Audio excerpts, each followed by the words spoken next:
안녕하세요. 가족 이야기 채널을 찾아주신 시청자 여러분. 저는 웨딩홀을 걸어 나왔습니다. 순백의 웨딩드레스는 그대로였지만 제 마음은 갈기갈기 찢겨 있었죠. 손에 들린 3억 원짜리 계산서에는 제 이름이 선명하게 적혀 있었습니다. 시어머니는 안에서 태평하게 차를 마시며 말했죠. 예, 서명하렴. 축의금 봉투는 내가 다 챙겨놨으니 저는 아무 말 없이 조용히 112에 전화했습니다. 시댁 식구들의 얼굴이 잿빛으로 변했습니다. 그리고 그 순간 명문가라는 가면이 공식적으로 벗겨졌습니다. 사람들은 흔히 결혼식 날이 여자 인생에서 가장 행복한 순간이라고 생각합니다. 하지만 저에게 그날은 믿음을 잃고 남편을 잃은 날이자 동시에 제 자신을 되찾기 시작한 날이었습니다. 가족이라는 이름 아래 교묘하게 숨겨져 있던 사기극의 진실을 파헤치고 한때는 은혜도 모르는 며느리라 불렸던 제가 어떻게 시댁 전체를 무릎 꿇게 만들었는지 그 모든 여정을 지금부터 들려드리겠습니다. 오늘 영상에서 그 누구도 예상치 못했던 진실의 순간을 함께 지켜봐 주시기 바랍니다. 더 이상 웨딩드레스와 공허한 축복의 말들로 진실이 가려지지 않는 곳, 바로 이곳에서 말입니다. 제 이름은 이서아, 올해 28입니다. 저는 대대로 의사 집안의 막내딸로 태어났습니다. 부모님은 두 분 모두 은퇴한 의사로 소박하지만 늘 친절하고 진실되게 살아오셨습니다. 제가 아주 영리하다고는 할 수 없지만 그렇다고 쉽게 속아 넘어갈 만큼 순진한 사람도 아닙니다. 하지만 순백의 웨딩드레스를 입고 부드러운 음악 속에 결혼식장으로 들어서던 그날, 공주가 된 듯한 그 꿈 같은 순간이 제 믿음을 송두리째 무너뜨리는 추락의 시작이 될 줄은 꿈에도 몰랐습니다. 제 남편 민주는 외모도 훤칠하고 한 무역회사의 영업팀장으로 일하고 있었습니다. 그의 집안은 꽤 부유해 보였는데 특히 시어머니 김혜숙 여사는 누가 봐도 국민 시어머니라고 칭찬할 만한 분이셨습니다. 네, 정말 그랬습니다. 부드러운 말투로 결혼식의 작은 부분 하나하나 생화장식부터 조명까지 세심하게 챙겨주셨죠. 시아버지는 정말 온화하셔서 저는 그분이 3마디 이상 연속으로 말씀하시는 걸 본 적이 없을 정도였습니다. 저와 민준의 결혼식은 서울에서 가장 호화로운 웨딩홀에서 열렸습니다. 시어머니는 결혼은 일생에 한 번뿐이니 아무 걱정 말고 엄마한테 맡겨라. 신랑 측에서 전부 알아서 할 테니 너희 부모님은 신부 쪽 일만 신경 쓰시면 된단다 라고 말씀하셨죠. 그 말을 듣고 저는 정말 감동했습니다. 좋은 남편과 사려 깊은 시댁을 만나 정말 운이 좋다고 생각했죠. 저희 부모님도 예식이 진행되는 내내 환하게 웃으셨습니다. 모든 문제는 결혼 피로연이 끝났을 때부터 시작되었습니다. 하객들이 거의 다 돌아갔을 때 웨딩홀 직원이 제게 두꺼운 계산서 뭉치를 건넸습니다. 직원은 말했습니다. 네, 고객님께서 결제 담당자로 되어 있으시죠. 계약서에 명시된 대로 총 비용 명세서입니다. 저는 그걸 받아들고 왜 제가 결제해야 하는지 이해하기도 전에 마지막 숫자를 보고 눈앞이 캄캄해졌습니다. 2억 850만 원. 저는 제가 잘못 본 줄 알았습니다. 2번, 3번 다시 확인했지만 틀림없었습니다. 거의 3억 원에 달하는 금액이었습니다. 저는 말이 막히고 손이 덜덜 떨렸습니다. 제가 물었습니다. 죄송한데 이 계약은 누구 명의로 되어 있나요? 여직원은 분명하게 대답했습니다. 네, 계약은 시어머님이신 김혜숙님 명의로 되어 있습니다. 하지만 결제 보증 항목에 신부님께서 결혼식 당일 계산서를 받고 결제하는 대표자로 명시되어 있습니다. 저는 그 자리에 얼어붙었습니다. 시어머니는 그때 가족 휴게실 안에서 태평하게 앉아 친척들과 차를 마시며 담소를 나누고 계셨습니다. 저는 안으로 들어가 떨리는 목소리로 물었습니다. 어머니, 3억 원짜리 계산서는 대체 어떻게 된 건가요? 김 여사님은 저를 보며 눈을 살짝 깜빡이더니 옅은 미소를 지었습니다. 나도 좀 놀라긴 했다만 걱정 마라. 하객이 많았으니 축의금으로 충분히 갚고도 남아. 일단 결제부터 마치고 집에 가서 쉬렴. 봉투는 내가 다 챙겨놨으니 내일 정리해서 나중에 줄게. 저는 망연자실했습니다. 어머니, 봉투를 전부 가져가셨다고요? 그럼 신랑, 신부 측 하객들이 모두 한 축의금 함에 넣었잖니 내가 전부 모아놨어. 내일 분류할 테니 새색시 힘들게 할 순 없지. 저는 아무 말도 할 수 없었습니다. 심장이 꽉 막히는 것 같았고 머릿속에는 그전까지 미처 신경 쓰지 못했던 시제들이 스쳐 지나갔습니다. 시어머니는 웨딩홀 선정부터 서비스 예약, 음향과 조명 대여까지 전부 직접 하시겠다고 고집하셨습니다. 하객들이 축하 인사를 건넨 후 축의금 봉투를 모두 챙긴 사람도 바로 시어머니였습니다. 그럼 민준 씨는 어디 있죠? 저는 밖으로 나가 남편이 친구와 이야기하는 모습을 보았습니다. 그의 표정은 무심할 정도로 태평했습니다. 오빠, 이 결혼식 비용에 대해 뭐 아는 거 있어요? 민주는 저를 보고 순간 놀라는 듯 했습니다. 알다니 뭘, 엄마가 알아서 하신댔어. 엄마한테 물어봐. 저는 목이 메었습니다. 저는 더 이상 아무 말 없이 돌아섰습니다. 저는 웨딩홀 직원에게 돌아가 심호흡을 하고 말했습니다. 계산서 항목별 세부 내역을 좀 보여주시겠어요? 그들이 건네준 내역서에는 수입 와인, 비용, 900만 원, 유명 가수 축가, 3곡일, 800만 원, 유럽 스타일 생화, 장식 800만 원, 무대 조명일, 200만 원 등 수많은 자잘한 항목들이 있었고 총액은 거의 3억 원에 달했습니다. 저는 다시 물었습니다. 웨딩홀에서는 계약금을 미리 받지 않았나요? 물론 받았습니다. 결혼식 일주일 전에 3천만 원을 계약금으로 내셨습니다. 누가요? 김혜숙 여사님께서요. 저는 주먹을 꽉 쥐었습니다. 이제야 모든 것이 이해됐습니다. 시어머니는 계약금만 내고 나머지 잔금은 전부 제게 떠넘긴 것이었습니다. 저는 손에 든 휴대폰을 내려다보았습니다. 저는 완벽한 사기극이 무엇인지 이해할 만큼 나이를 먹었습니다. 하지만 과연 저에게 그것을 폭로할 용기가 있을까요? 저는 몸을 돌려 밖으로 나가 조용히 번호를 눌렀습니다. 경찰에 신고하기 위해서였습니다. 저는 웨딩홀 입구에 서서 떨리는 손으로 휴대폰을 들었습니다. 화면에는 112 긴급신고라는 글자가 깜빡이고 있었습니다. 심장은 미친 듯이 뛰었고 머릿속은 분노와 배신감 그리고 이름 모를 고통으로 뒤엉켜 가슴을 옥죄는 듯 했습니다. 오늘은 제 결혼식 날이었고 저는 지금 경찰을 부르고 있었습니다. 112입니다. 저는 숨을 깊게 들이마시고 목이 메었지만 단호한 목소리로 말했습니다. 네, 저는 이서아라고 합니다. 지금 강남구에 위치한 그랜드 팰리스 웨딩홀 2층 연회장에 있습니다. 사기 및 신뢰관계를 이용한 재산 편취 혐의로 보이는 사건을 신고하고 싶습니다. 수화기 너머는 몇 초간 침묵이 흘렀고 곧이어 경찰관이 되물었습니다. 결혼식장에서 발생한 사건이 맞는지 확인 부탁드립니다. 맞습니다. 그리고 제가 바로 신부입니다. 저는 20분 내로 경찰관이 현장 확인을 위해 출동할 것이라는 확인을 받고 전화를 끊었습니다. 저는 다시 연회장으로 돌아갔습니다. 마음은 여전히 혼란스럽고 암담했지만 고개는 꼿꼿이 들었습니다. 사람들은 결혼식 날이 여자 인생에서 가장 행복한 날이라고 하지만 저에게는 오히려 진실의 민낯이 드러나는 적나라하고 고통스러운 날처럼 느껴졌습니다.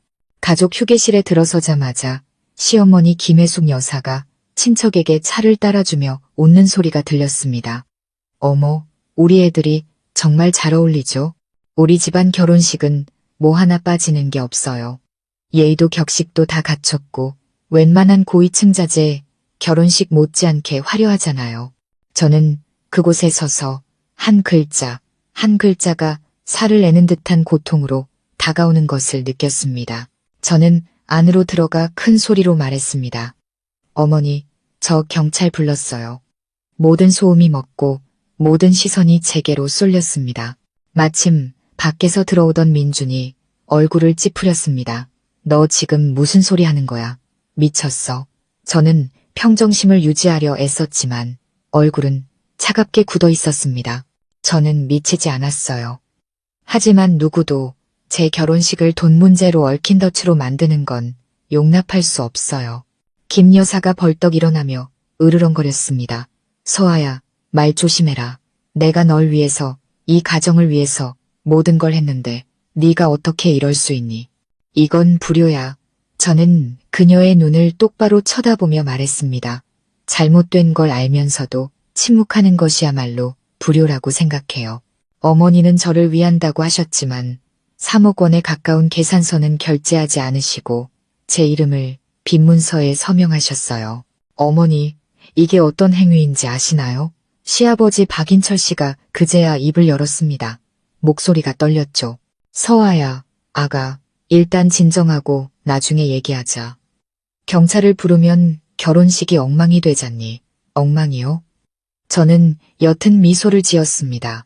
아버님, 이 결혼식은 아버님과 어머님이 제 이름으로 된 계산서를 받아들고 축의금은 한 푼도 남기지 않고 다 가져가시기로 동의하신 그 순간부터 이미 엉망이었습니다.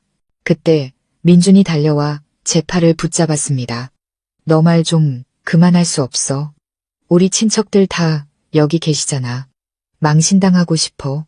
저는 팔을 뿌리치며 냉소적으로 웃었습니다. 오빠는 이 모든 걸 미리 알고 있었죠? 그는 제 시선을 피했습니다. 무슨 소리야, 난 몰라. 저는 차갑게 웃었습니다. 모르는 건가요? 아니면 모르는 척하는 건가요? 분위기는 금방이라도 터질 듯 팽팽해졌습니다. 시댁 친척 몇몇은 이미 수근거리기 시작했고 남아있던 몇몇 하객들도 호기심에 연회장을 떠나지 못하고 힐끔거리고 있었습니다. 바로 그때 경찰관 2명이 연회장으로 들어왔습니다. 한 명은 제복을, 다른 한 명은 사복을 입고 수첩을 들고 있었습니다. 실례합니다. 신고하신 분이 누구십니까? 제가 앞으로 나섰습니다. 네, 접니다. 신고 내용에 대해 자세히 말씀해 주시겠습니까? 저는 계산서와 계약서 등 모든 서류를 건네며 계약자와 제 이름이 결제 대리인으로 명시된 조항을 정확히 짚었습니다. 한 경찰관이 물었습니다. 이 서류들에 직접 서명하신 사실이 있습니까? 아니요. 저는 한 번도 서명한 적이 없습니다. 서명은 위조되었고 저는 어떤 비용에 대해서도 사전에 고지받지 못했습니다. 시댁, 구체적으로는 시어머니께서 모든 준비를 주관하셨지만 나중에는 저에게 결제 책임을 떠넘기셨습니다. 그러면서 하객들의 축의금은 전부 자신들이 챙기셨고요. 경찰관은 꼼꼼히 기록했습니다. 김 여사가 황급히 끼어들었습니다. 경찰관님들, 이 아이 말은 믿지 마세요. 제가 시어미인데 제 아들 결혼식을 제가 챙기는 게 당연하잖아요. 집안일은 집안에서 해결하게 해주세요. 두 경찰관 중 한 명이 그녀를 보며 말했습니다. 재산 문제나 서류 위조와 관련 없는 내부적인 일이라면 저희가 개입하지 않습니다. 하지만 현재 이서아 씨는 계약자 명의가 다르고 서명이 위조되었으며 약 3억 원에 달하는 비용이 명확한 결제자 없이 남아있다는 증거를 가지고 있습니다. 이건 더 이상 집안일이 아닙니다. 여사님. 김 여사의 얼굴이 창백해졌습니다. 그녀는 비틀거리며 의자에 주저앉았고 손은 가늘게 떨렸습니다. 시아버지는 머리를 감싸주며 중얼거렸습니다. 세상에, 여보. 대체 무슨 짓을 한 거요? 민주는 마치 벼락이라도 맞은 듯 핏기 하나 없는 얼굴로 서 있었습니다. 저는 그 가족을 바라보았습니다. 통쾌함보다는 허탈함이 더 컸습니다. 만약 시어머니께서 경찰에 명확히 해명하지 않으신다면 저는 이 사건을 법적으로 처리할 수밖에 없습니다. 비록 결혼식 날이지만 이런 사기 행각을 눈 감아줄 수는 없습니다. 한 경찰관이 고개를 끄덕였습니다. 알겠습니다. 현장에서 진술서를 작성하고 이 계약서는 임시 보관하겠습니다. 관련자분들은 모두 경찰서로 동행해 주셔야 하니 협조 부탁드립니다. 더 이상 아무도 말을 잇지 못했습니다. 저는 허리를 꼿꼿이 세웠습니다. 눈에는 더 이상 고통이 아닌 결연한 의지만이 남아 있었습니다. 진실은 밝혀져야만 했습니다. 설령 그 대가가 이제 막 문턱을 넘은 제 결혼 생활의 행복이라 할지라도 말입니다. 현장에서 진술서를 작성한 후 경찰은 저와 시어머니 김혜숙 여사, 남편 민준, 그리고 시아버지 박인철 씨, 웨딩홀 관계자를 모두 경찰서로 동행시켜 초기 조사를 진행했습니다.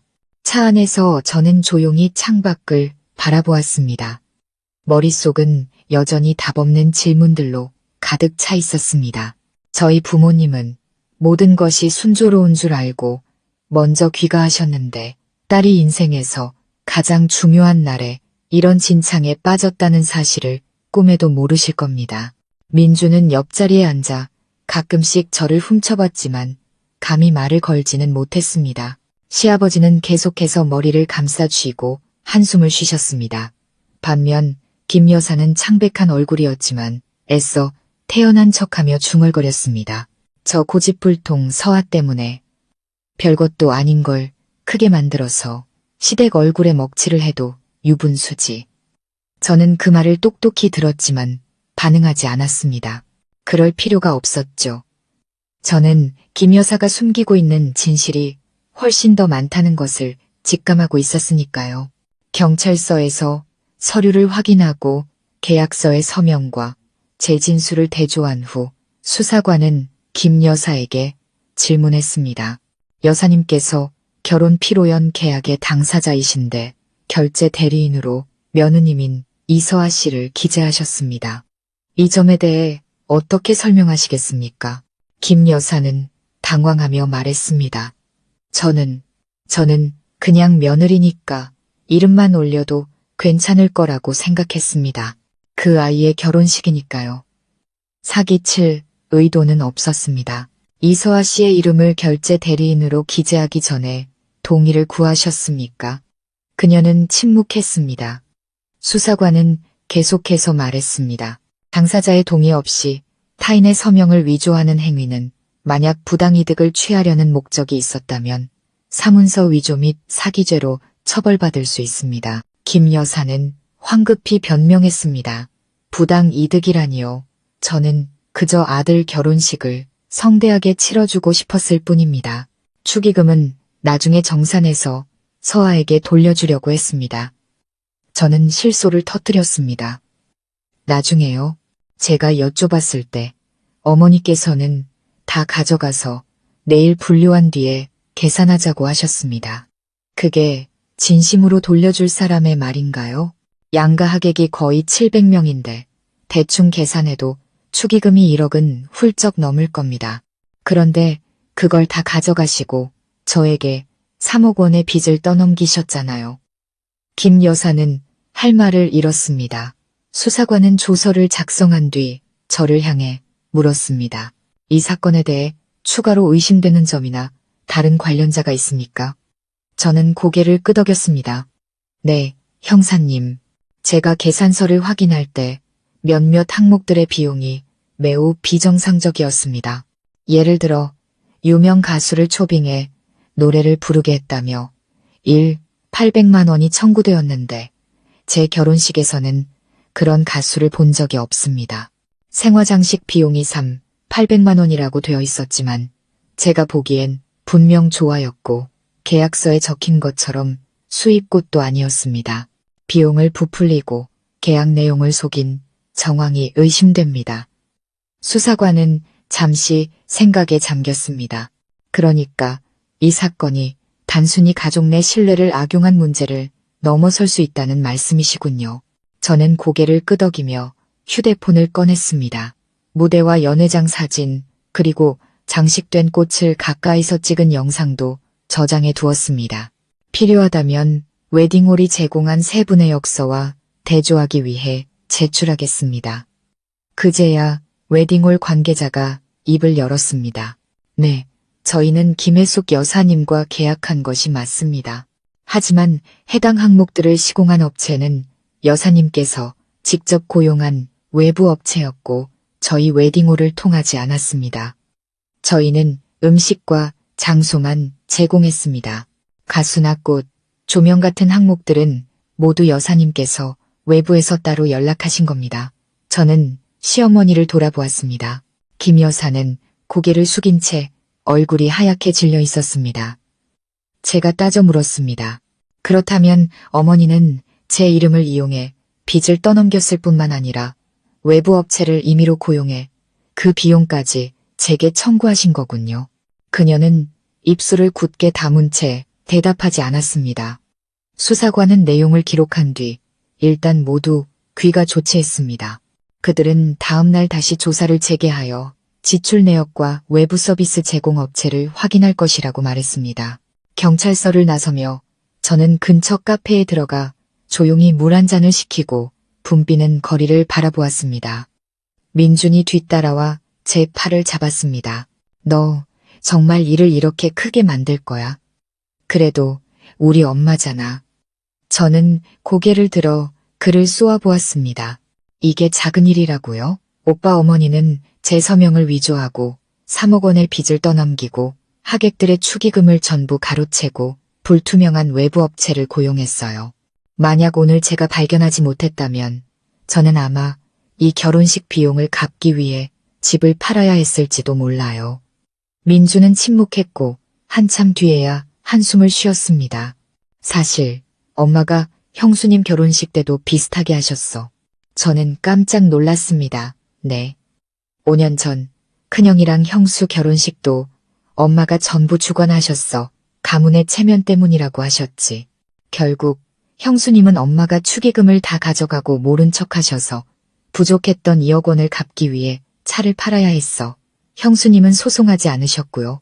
아니, 그냥 참고 사셨어. 하지만 2년 뒤에 이혼을 요구하셨고 지금은 아이와 함께 우리 가족과는 아무런 관련 없이 살고 계셔. 저는 할 말을 잃었습니다. 그렇다면 제가 첫 번째가 아니었던 겁니다. 저는 그저 다음 희생자였을 뿐입니다. 제가 물었습니다. 그럼 오빠는 이 사실을 알고도 침묵했던 거네요. 민주는 고개를 숙였습니다. 엄마가 다시 그러실 줄은 몰랐어. 정말 이렇게까지 하실 줄은. 하지만 네가 이를 이렇게 키우면 나중에 부모님 얼굴을 어떻게 보려고 그래. 저는 그를 오랫동안 쳐다보았습니다. 저는 남편과 결혼한 거지 빚과 결혼한 게 아니에요. 그리고 저는 탐욕을 감추기 위해 효라는 단어를 이용하는 가족 앞에서 고개 숙이며 착한 며느리로 살고 싶지 않아요. 저는 발걸음을 옮겼습니다. 제 발걸음은 더 이상 무겁지 않았습니다. 저는 계속 나아가야 한다는 것을 알았기 때문입니다. 복수를 위해서가 아니라 저 자신과 조용히 고통받았던 다른 사람들을 위해 공정함을 되찾기 위해서였습니다. 경찰서를 나온 후 저는 바로 시댁으로 가지 않았습니다. 대신 숨막히지 않고 편히 숨 쉴 수 있는 유일한 곳, 친정 부모님 댁으로 향했습니다. 엄마가 문을 열어주시다가 구겨진 웨딩드레스를 입고 창백한 얼굴에 헝클어진 머리를 한 저를 보고 깜짝 놀라 제 손을 꽉 잡으셨습니다. 세상에 무슨 일이니? 왜 혼자 왔어? 민준이는 어디 있고 저는 소파에 주저앉았습니다. 온몸에 힘이 빠지고 목이 메어왔습니다. 엄마, 나 3억 원 빚을 뒤집었었어. 방에서 차를 들고 나오시던 아버지는 제 말을 듣고 그 자리에 멈춰 서셨습니다. 뭐라고? 저는 처음부터 끝까지 하나도 숨기지 않고 모든 것을 말씀드렸습니다. 시어머니의 달콤했던 말들, 제 이름으로 위조된 계약서, 그리고 모든 것을 알면서도 침묵했던 민준의 이야기까지. 마지막으로 저는 계산서 뭉치와 경찰서에서 작성한 진술서를 꺼내 보였습니다. 엄마는 눈물을 글썽이셨습니다. 세상에, 어떻게 사람한테 이럴 수가 있니? 시집가면 이제 편안할 줄 알았는데. 군의관 출신으로 늘 침착하셨던 아버지도 분노로 몸을 떨고 계셨습니다. 이 일은 그냥 넘어갈 수 없다. 내 아버지 친구 변호사에게 부탁해서 고소장을 준비하고 사건을 구청으로 이관시켜야겠다. 필요하다면 끝까지 가야 해. 저는 고개를 끄덕였습니다. 살면서 처음으로 과묵하셨던 아버지가 그렇게 단호하게 말씀하시는 것을 보았습니다. 다음 날 저는 가족과 아는 변호사님과 함께 그랜드 팰리스 웨딩홀을 찾아가 전체 비용 세부 내역 사본을 요청했습니다. 서류가 인쇄되기를 기다리는 동안 저는 한 직원에게 조용히 물었습니다. 여기서 일한 지 얼마나 되셨어요? 네, 2년 넘었습니다. 혹시 제 시어머니이신 김혜숙 여사님이 여기서 다른 행사를 주최하는 걸 본 적이 있나요? 그 직원은 저를 흘끗 보더니 목소리를 낮췄습니다. 네, 민준 씨, 형수님 되시는 분 맞으시죠? 제가 고개를 끄덕였습니다. 네, 똑똑히 기억합니다. 작년에 그분 조카 결혼식을 여기서 했는데 그때도 가장 큰 홀을 빌려서 신부 앞으로 계산서를 끊어달라고 하셨어요. 그날 저도 왜 신랑 측에서 결제를 안 하는지 의아했는데 매니저님이 계약서가 그렇게 되어 있으니 그대로 하라고 하시더라고요. 나중에 듣기론 그 신부님이 기절할 듯이 우시고 가족들을 불러 결혼을 취소하겠다고 난리를 쳤는데 결국 조용히 무마되었다고 들었습니다. 저는 또 한 번 충격을 받았습니다. 또 다른 피해자가 있었다니 이건 실수가 아니라 이미 짜여진 각본이었습니다. 제가 더 물었습니다. 혹시 현금으로 비용을 받아간 사람이 누군지 아세요? 꽃이나 가수 섭외비 같은 것들이요. 아, 그런 건 저희 매니저님이 잘 아실 거예요. 제가 불러드릴게요. 몇 분 후 30대 초반으로 보이는 정중하고 전문적인 인상의 매니저가 나왔습니다. 저는 어제 결혼식의 신부라고 제 자신을 소개했습니다. 그 말을 듣자 그녀는 잠시 멈칫하며 미안한 표정으로 저를 바라보았습니다. 어제 소란에 대해서는 들었습니다. 혹시 불만족스러운 점이 있었다면 진심으로 사과드립니다. 웨딩홀의 잘못이 아니에요. 다만 가수 섭외비나 수입꽃, 무대 장치 같은 항목들을 웨딩홀에서 직접 지불했는지 여쭤보고 싶어서요. 아니요. 그 항목들은 저희 서비스에 포함되지 않습니다. 모두 김혜숙 여사님 지인이라는 최미실이라는 분이 중간에서 대행했습니다. 최미실이요? 네, 40대 정도 되어 보이는 키가 크고 화려한 옷을 즐겨 입는 분인데 말이 아주 빨라요. 김 여사님이 몇 번 데려오셨는데 가족 같은 사이라 삼자 계약서는 필요 없고 직접 결제하면 된다고 하셨어요. 저는 그 말을 듣고 등골이 오싹해졌습니다. 언젠가 김 여사님이 이렇게 말씀하신 적이 있었습니다. 미실이는 엄마 지인인데 일 처리가 아주 전문적이야. 엄마가 그분한테 모든 걸 맡겨놨으니 우리 며느리는 결혼식 날 예쁘기만 하면 된단다. 저는 그 말을 믿었습니다. 이제야 깨달았습니다. 최미실은 결혼식을 도와주는 사람이 아니라 이 계획의 핵심 연결고리였던 것입니다. 제가 이어서 물었습니다. 그 최미실이라는 분의 연락처라도 알 수 있을까요? 네, 전화번호는 있는데 찾아봐야 해요. 주소는 잘 모르겠어요. 그분은 물품 수령 장소를 자주 바꾸시거든요. 그녀는 제게 손으로 쓴 전화번호가 적힌 쪽지를 건네주었습니다. 저는 바로 전화를 걸어보았습니다. 신호가 갔습니다. 여보세요? 날카롭고 빠른 말투의 여자 목소리. 매니저가 묘사했던 바로 그 사람이었습니다. 최미실 씨 맞으신가요? 네, 누구시죠? 저는 이서아라고 합니다. 어제 그랜드 팰리스 웨딩홀에서 최미실 씨가 주관한 결혼식의 신부입니다. 계약서 대조를 위해 직접 만나 뵙고 싶습니다. 그녀는 몇 초간 침묵하더니 대답했습니다. 저 바빠요. 그 계약서들은 전부 시어머니께서 주신 거고 저는 시키는 대로 했을 뿐이에요. 할 말 있으면 그분하고 하세요. 저는 관련 없어요. 제가 바로 받아쳤습니다. 그럼 최미실 씨와 저희 시댁 간의 세금 계산서나 계약서를 제공해 주실 수 있나요? 저는 지금 경찰 조사를 받고 있습니다. 만약 관련 서류가 없다면 탈세 및 비용과다 청구 혐의로 조사를 받으실 수도 있습니다. 그녀는 즉시 전화를 끊었습니다.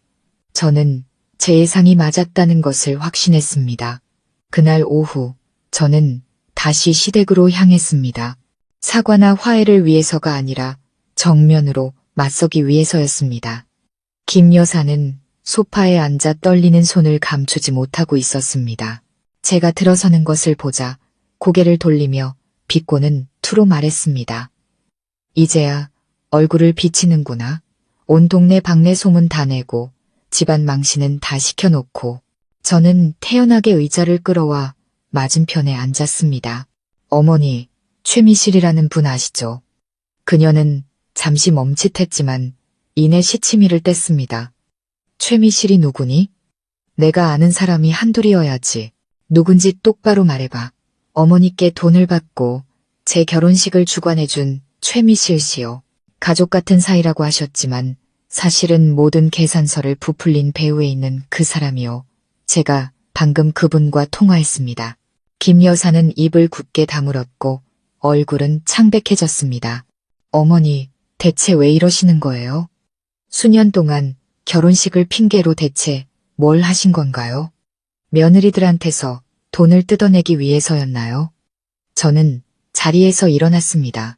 제 눈빛은 칼날처럼 날카로웠습니다. 저는 단지 이 계산서 하나 때문에 경찰에 신고한 게 아니에요. 얼마나 많은 며느리들이 이 덫에 걸렸는지 그 진실을 알고 싶을 뿐입니다. 김 여사는 울음을 터뜨렸습니다. 하지만 그건 더 이상 억울함의 눈물이 아니었습니다. 모든 것이 탄로났을 때 흘리는 절망의 눈물이었습니다. 시어머니와 정면으로 마주한 후 제가 시댁 거실에 얼마나 오랫동안 말없이 앉아 있었는지 모르겠습니다. 김혜숙 여사는 더 이상 아무 말도 울지도 변명하지도 않았습니다. 그저 고개를 숙인 채 떨리는 두 손을 맞잡고 차가운 바닥만 내려다볼 뿐이었습니다. 저는 주위를 둘러보았습니다. 넓고 잘 꾸며진 이 집은 한때 제가 가족이라 부르고 싶었던 곳이었습니다. 하지만 지금 이곳은 이 가족 구성원 각자가 거짓과 위선, 가짜정을 연기하는 거대한 무대와 다를 바 없었습니다. 침실문이 열리고 민준이 나왔습니다. 그는 여전히 낡은 티셔츠 차림이었습니다. 저를 보더니 몇 초간 멈칫하다가 다가와 낮은 목소리로 물었습니다. 엄마랑 얘기 끝났어? 저는 대답 없이 침묵했습니다. 그가 옆에 앉아 한숨을 쉬었습니다. 이 일이 심각하다는 건 알아. 하지만 제발 일을 너무 크게 만들지는 말아줘. 저는 그를 돌아보며 똑바로 쳐다보았습니다. 제가 이를 키웠다고요? 민준 씨, 다시 한번 생각해 보세요. 만약 어제 제가 발견하지 못했다면 저는 지금 3억 원의 빚을 지고 있었을 거예요. 오빠 어머니는 실수를 한 게 아니에요. 이미 여러 번 이런 짓을 하셨고 오빠도 그걸 알고 있었잖아요. 민주는 입술을 깨물며 시선을 피했습니다. 나는 그냥 엄마가 집안 체면을 지키고 싶어 하시는 줄 알았어. 이렇게까지 하실 줄은 몰랐다고. 제가 목소리를 높였습니다. 며느리를 속이고 결혼식을 덫으로 만들어서 체면을 지킨다고요? 저는 오빠 아내이지 현금 인출기가 아니에요. 민주는 머리를 감싸 쥐었습니다. 미안해. 하지만 이제 네가 원하는 게 뭐야? 이혼이야. 우리 엄마를 법정에 세우는 거야. 저는 일어서며 차가운 목소리로 말했습니다. 지금 당장 대답하지는 않을 거예요. 이건 더 이상 개인적인 문제가 아니라 도덕과 법, 그리고 저뿐만 아니라 저처럼 당했던 모든 사람들의 명예가 걸린 문제니까요. 다음 날 저는 아버지의 친구분이신 변호사님을 찾아갔습니다. 민사소송 경험이 많으신 변호사님은 단호하게 말씀하셨습니다. 이 사건은 신뢰관계를 악용한 재산 편취 혐의로 처리할 수 있습니다. 하지만 명확히 하려면 시어머니께서 결혼식을 이용해 부당 이득을 취하려는 계획을 의도적으로 세웠다는 구체적인 증거가 필요합니다. 특히 그 최미실이라는 사람에 대한 정보가 중요해요. 저는 고개를 끄덕였습니다. 네, 더 수집하겠습니다. 변호사님께서 경찰 측에 계좌이체 내역 조회를 요청하는 공문을 보내주세요. 계약서 없이 최미실 씨에게 넘어간 돈이 많을 것으로 의심됩니다. 변호사님은 동의하며 몇 가지 법적 주의사항을 알려주셨습니다. 집으로 돌아오는 길에 저는 휴대폰을 뒤져 최미실의 번호를 다시 찾았습니다. 그리고 문자를 보냈습니다. 변호사를 통해 소송 자료를 수집 중입니다. 만약 협조하신다면 정상 참작 사유로 기록하겠습니다. 그렇지 않다면 시어머니와 함께 법적 책임을 지게 될 것입니다. 문자를 보냈지만 답장은 없었습니다. 하지만 그날 밤 10시쯤 모르는 번호로 전화가 걸려왔습니다. 여보세요, 서아 씨 맞으세요? 누구시죠? 저는 박지영이라고 해요. 민준 씨 형의 전 부인이에요. 저는 숨을 멈췄습니다. 민준이 언급했던 그 사람, 그의 형수, 또 다른 피해자였습니다. 이야기는 다 들었어요. 제 친구 몇몇이 서아 씨 결혼식에 갔다가 소식을 전해주더라고요. 그냥 저도 똑같은 일을 겪었다고 말해주고 싶었어요. 하지만 저는 어린아이가 있었고 약했고 그리고 그 사람을 아직 사랑했기 때문에 침묵했어요. 저는 그녀의 조용하지만 한 맺힌 목소리에 귀를 기울였습니다. 하지만 지금 서아 씨는 용기를 냈잖아요. 저는 응원해요. 저한테 그때 계약서랑 시어머니께서 빚을 졌다고 서명해놓고 나중에 부인했던 영수증들이 아직 있어요. 필요하면 보내줄게요. 저는 눈시울이 붉어졌습니다. 감사합니다, 형님. 서아 씨는 혼자가 아니에요. 저처럼 당한 사람이 많아요. 단지 아무도 목소리를 낼 만큼 강하지 못했을 뿐이에요. 하지만 당신이 시작했으니 끝까지 가세요. 전화가 끊겼습니다. 저는 어둠 속에서 조용히 앉아 있었습니다. 한편으로는 연민의 마음이 무거워졌지만 다른 한편으로는 불길이 타오르는 듯한 힘을 얻었습니다. 다음 날 아침 저는 다시 경찰서로 가서 새로 인쇄한 자료들을 제출했습니다. 결혼식 계산서 사본, 웨딩홀과의 대화 녹취록, 최미실의 전화번호와 인상착에, 그리고 형님 박지영 씨의 계약서까지. 제가 모든 것을 제출하자 서류를 받은 담당 경찰관이 고개를 끄덕였습니다. 이 서류들을 관할 경찰서, 경제팀으로 이송하겠습니다. 제공해주신 내용이 사실이라면 형사사건의 소지가 충분합니다. 저는 긴 한숨을 내쉬었습니다. 집으로 돌아오는 길에 시어머니에게서 전화가 걸려왔습니다. 김 여사였습니다. 서아야, 너 지금 뭐 하는 거니? 왜 지영이까지 끌어들여? 제가 끌어들인 게 아니라 형님은 이미 오래전부터 그 안에 계셨어요. 어머니, 단지 사람들이 목소리를 내지 못했을 뿐이죠. 저는 달라요. 저는 이 일이 더 이상 반복되게 두지 않을 거예요. 김 여사가 소리쳤습니다. 네가 이 집안 명예를 망치고 싶어. 저는 태연하게 대답했습니다. 명예는 3천만 원짜리 웨딩드레스나 800만 원짜리 조화 장식에서 나오는 게 아니에요. 어머니, 명예는 사람들이 정직하고 진실되게 그리고 속임수 없이 살아갈 때 생기는 겁니다. 그녀는 침묵했습니다. 제가 말을 이었습니다. 만약 마지막 남은 명예라도 지키고 싶으시다면 잘못을 인정하고 돈을 벌기 위한 이 결혼 사기극을 멈추세요. 그렇지 않으면 저는 법의 판단에 맡길 겁니다. 그때가 되면 어머니를 어머니라고 부르며 고개 숙일 사람은 아무도 없을 겁니다. 저는 전화를 끊었습니다. 살면서 처음으로 시어머니에게 솔직하게 말하면서도 두려움을 느끼지 않았습니다. 저는 더 이상 순종적인 새색시가 아니었습니다. 저는 가족애와 자존감 사이의 경계가 어디인지 아는 한 여성이었습니다. 제가 모든 서류를 수사기관에 제출한 지 사흘 후 경찰은 공식적으로 시어머니 김혜숙 여사를 소환하여 조사 절차에 따라 조사를 진행했습니다. 예상대로 그녀는 출석했지만 협조를 거부하며 모든 것이 가족 간의 정 때문에 생긴 오해일 뿐이라고 주장했습니다.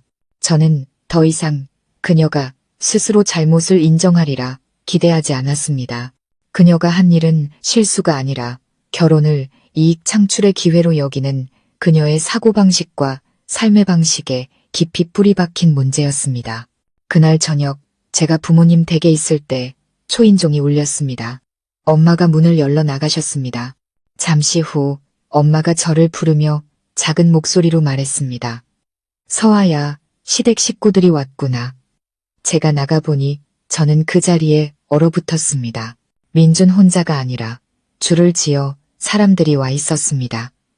민준, 시아버지, 시이모, 그리고 집안의 큰어른이신 두 분의 큰아버지까지 모두 심각하고 긴장된 표정이었지만 애써 정중한 태도를 유지하려 했습니다. 저는 손님들을 맞이하며 안으로 안내했습니다. 화가 났지만 최소한의 예의는 지켜야 했습니다. 어쨌든 부모님께 그렇게 배웠으니까요. 시이모가 먼저 입을 열었습니다. 서아야, 이모도 이번 일로 네가 상처받았다는 거 잘 안다. 하지만 얘야, 집안일은 우리끼리 조용히 해결하면 안 되겠니? 밖으로 새어나가면 보기 좋지 않잖니. 제가 옅게 웃었습니다. 이모님, 만약 이게 정말 집안일이었다면 저도 법에 호소하지 않았을 겁니다.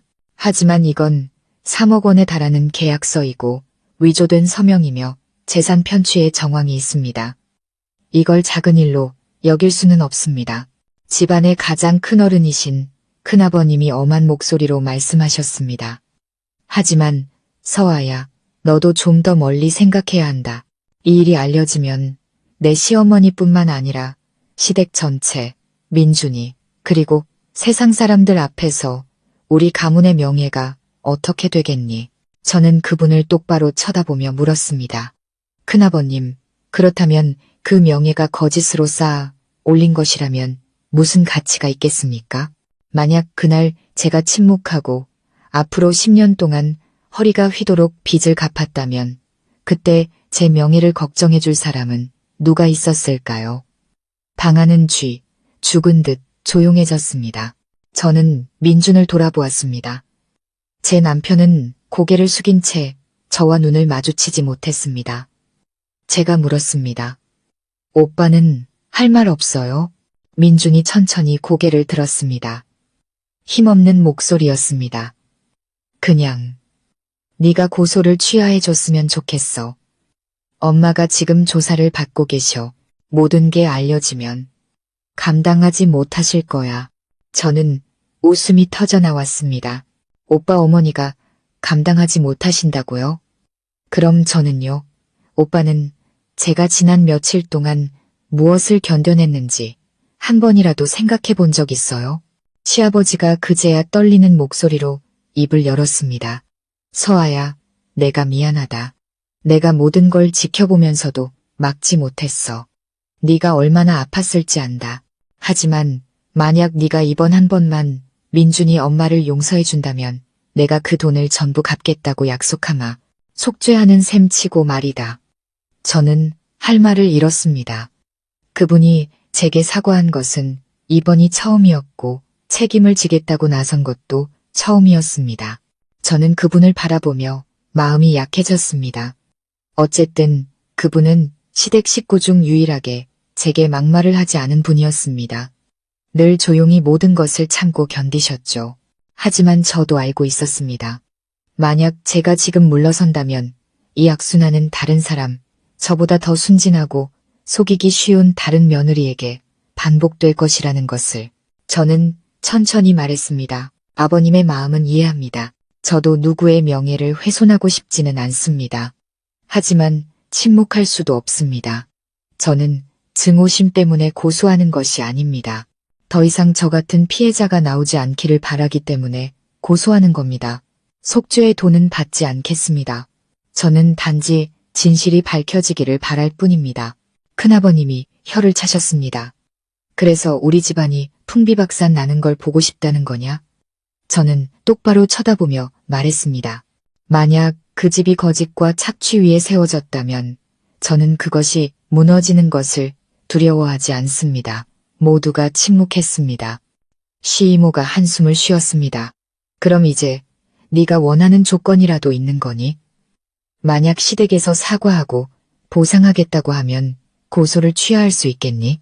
저는 잠시 생각한 후 분명히 말했습니다. 첫째, 시어머니께서 제 서명을 위조하고 저희 부부와 상의 없이 모든 축의금을 가져갔다는 사실을 인정하는 공식 사과문을 작성해야 합니다. 둘째, 웨딩홀에 남은 잔금을 모두 지불하여 제 이름에 빚이 남지 않도록 해야 합니다. 셋째, 앞으로 집안의 어떤 다른 여성에게도 이런 일을 반복하지 않겠다는 각서를 써야 합니다. 그리고 마지막으로 이 세 가지 중 하나라도 제대로 이행되지 않으면 저는 이 사건을 법정까지 끌고 가서라도 끝까지 해결할 것입니다. 큰아버님이 고개를 끄덕였습니다. 목소리가 한층 가라앉아 있었습니다. 얘야, 너 정말 강단 있구나. 우리 집안에 너처럼 당당한 아이가 있을 줄은 몰랐다. 그분은 제 뜻을 받아들이셨습니다. 그들은 더 이상 회유하거나 압박하지 않고 조용히 돌아갔습니다. 그들의 눈에는 존중과 경계심이 뒤섞여 있었습니다. 그날 밤 저는 시댁에서 보낸 손편지 한 통을 받았습니다. 시아버지의 편지였습니다. 서아야, 네가 화나고 상처받고 억울했다는 거 안다. 하지만 부탁이다.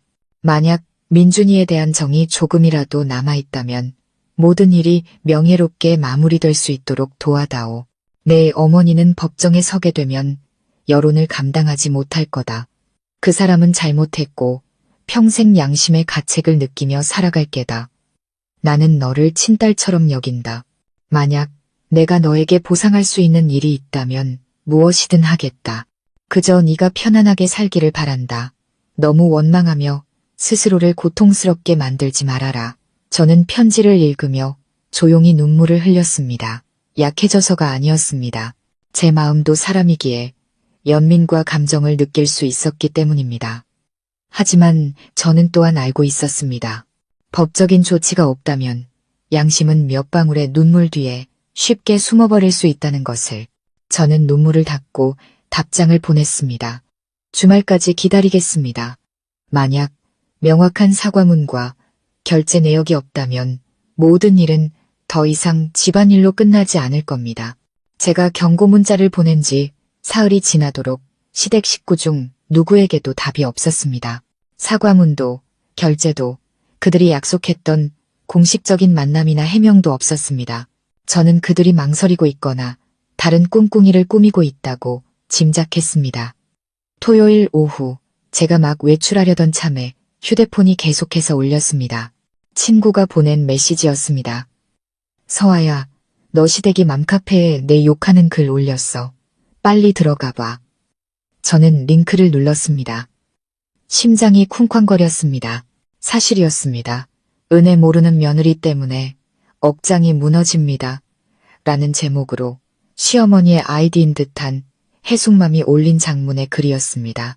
그 글은 5만 명이 넘는 회원을 가진 결혼 및 가족 문제 전문 커뮤니티에 올라와 있었습니다. 글은 비통한 문장으로 시작했습니다. 저는 찢어지는 마음으로 며느리에게 배신당한 한 시어머니의 심정으로 이 글을 씁니다.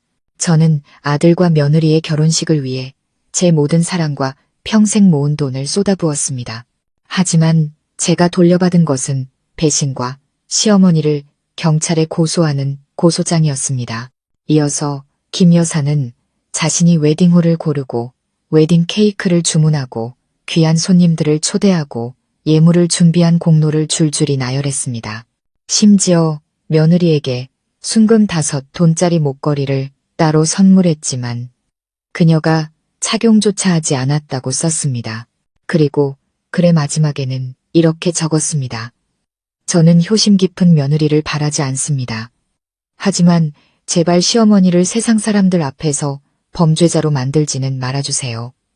저는 너무나 고통스럽습니다. 수백 개의 댓글이 쏟아졌습니다. 대부분은 사정을 모른 채 감정적으로 반응하는 사람들이었습니다.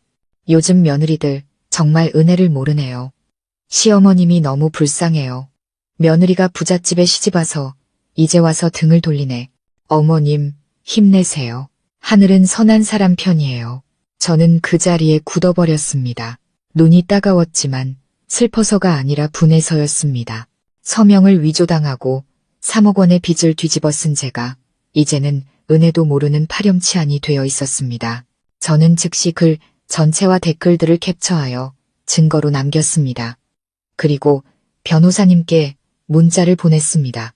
변호사님, 시댁에서 저에 대한 허위 사실을 유포하고 공개적으로 명예를 훼손하고 있습니다. 고소장에 이 내용도 추가하고 싶습니다. 변호사님은 몇 분 뒤 바로 전화를 주셨습니다. 서아 씨, 방금 읽었습니다. 이것은 명백히 의도적인 명예훼손 행위입니다. 정보통신망법상 명예훼손죄로 추가 고소할 수 있습니다. 저는 고개를 끄덕였습니다. 네, 그렇게 하겠습니다. 그날 밤 저는 민준에게 영상 통화를 걸었습니다. 그는 피곤한 얼굴과 잠긴 목소리로 전화를 받았습니다. 왜 전화했어? 엄마 일 때문에 머리 아파 죽겠는데. 저는 화면을 똑바로 쳐다보며 말했습니다. 인터넷에 글 올린 거 오빠 어머니 맞죠? 민주는 몇 초간 침묵하더니 당황하며 말했습니다. 나도 방금 알았어. 엄마가 아무한테도 말 안 하고 올리셨나 봐. 하지만 이해해줘. 스트레스가 심하셔서 그래. 제가 말을 잘랐습니다. 스트레스가 거짓말을 해도 되는 이유는 될 수 없어요. 어머니는 제가 순금 5돈 목걸이를 선물 받았다고 하셨죠. 오빠, 결혼식 날 제가 그런 거 하고 있는 거 봤어요? 아니, 못 본 것 같은데, 왜냐면 받은 적이 없으니까요. 어머니는 500명의 하객이 모두 절친한 지인이라고 하셨죠. 제가 그날 받은 명단에는 300명 이상이 제가 이름도 들어본 적 없는 사회 지인이었어요. 제 손님은 20명 뿐이었고 나머지는 전부 어머니가 부르신 분들이었어요. 오빠는 어떻게 생각해요? 민주는 입을 다물었습니다. 저는 용서하지 않을 거예요. 하지만 어머니께 기회는 드릴게요. 24시간 안에 그 글을 삭제하고 같은 커뮤니티에 공개적으로 사과하세요. 그렇지 않으면 허위사실 유포로 추가 고소할 겁니다. 저는 더 이상 변명을 듣고 싶지 않아 통화를 종료했습니다. 다음 날 아침 그 커뮤니티에서 시어머니의 글은 사라지고 대신 며느리 이서아에게 공개적으로 사과드립니다. 라는 제목의 새 글이 올라왔습니다. 글은 짧고 모호했으며 구체적인 내용은 전혀 언급하지 않은 채 오해와 격한 감정으로 인해 일부 사실과 다른 내용을 작성했다며 용서해달라는 말뿐이었습니다. 저는 냉소적으로 웃었습니다. 전형적인 보여주기식 사과였습니다. 저는 즉시 그 그룹에 제 실명 계정으로 반박 글을 올렸습니다. 제 이름과 얼굴을 모두 공개하고 계산서, 웨딩 계약서, 경찰, 진술서, 그리고 김 여사의 이전 글 캡처 화면까지 모든 증거를 첨부했습니다. 제 글은 순식간에 퍼져나갔습니다. 오전 만에 0건 이상의 공유와 수천 개의 댓글이 달렸습니다. 여론은 배은망덕한 며느리에 대한 분노에서 세상에 시어머니가 3억 사기치고 며느리한테 덮어 씌우려 했네. 며느리분 정말 대단하다. 착하진 않지만 틀리지 않았어. 저분이 강해서 망정이지. 나였으면 울면서 당했을 듯으로 완전히 뒤바뀌었습니다. 진실이 드러나자 시어머니가 그토록 지키려 했던 체면은 비눗방울처럼 터져버렸습니다. 바로 그날 저는 최미실로부터 전화를 받았습니다. 지인 행세를 하던 그 웨딩 플래너였습니다. 서아 씨, 제발 저를 경찰에 넘기지 마세요. 저는 일이 이렇게 복잡해질 줄 몰랐어요. 저는 그냥 김 여사님이 시키는 대로 했을 뿐이에요. 원하시는 건 뭐든지 다 불게요. 저는 침착하게 대답했습니다. 그럼 경찰서로 가서 담당 형사님을 만나세요. 그리고 모든 사실을 털어놓고 김 여사님과의 계약 관련 서류를 모두 제출하세요. 만약 협조하지 않으시면 제가 경찰에 최미실 씨 계좌 조사를 요청할 겁니다. 선택은 본인이 하세요. 그녀는 겁에 질려 말을 잇지 못했습니다. 여론을 뒤집으려던 계획은 실패했고 흑색선전도 통하지 않았습니다. 이제 이 연극의 연결고리들이 하나씩 무너지기 시작했습니다. 제가 최미실에 대한 정보를 경찰에 제출하고 맞대면한 지 이틀 후 사건을 담당하던 경찰서 형사님으로부터 전화를 받았습니다. 그의 목소리는 차분했지만 어딘가 흥미로운 기색이 엿보였습니다. 이서아 씨, 최미실이라는 분이 오늘 아침에 자진 출두했습니다. 지금 신문 중인데 주목할 만한 진술이 많이 나오고 있습니다. 직접 오셔서 대질, 신문을 하고 사실관계를 확인하시는 게 좋겠습니다. 저는 즉시 반차를 내고 이전 서류들을 챙겨 다시 경찰서로 향했습니다. 이번에는 파출소가 아닌 더 상급 기관인 경찰서였습니다. 제가 조사실에 들어섰을 때 최미실은 이미 그곳에 앉아 있었습니다. 마르고 창백한 얼굴에 불안한 눈빛으로 주위를 계속 두리번거리고 있었습니다. 그녀에게서는 더 이상 웨딩홀 매니저가 묘사했던 그 당당하고 말빠른 모습은 찾아볼 수 없었습니다. 오직 나무십처럼 떨고 있는 겁에 질린 한 여자만이 있을 뿐이었습니다. 제가 그녀의 맞은편에 앉아 형사님이 바로 본론으로 들어갔습니다. 최미실 씨, 앞에는 피해자 이서아 씨가 앉아 있습니다. 지금부터 사실대로 진술하세요. 당신과 김혜숙 여사는 결혼식 주관을 빙자해 어떤 거래를 했습니까? 최미실은 마른 침을 삼키며 모기만 한 목소리로 말했습니다. 처음 김 여사님을 알게 된 건 그분 조카 결혼식에서였습니다. 제가 웨딩 서비스를 하는 걸 보시고는 비공식적인 협력을 제안하셨어요. 어떤 협력이었죠?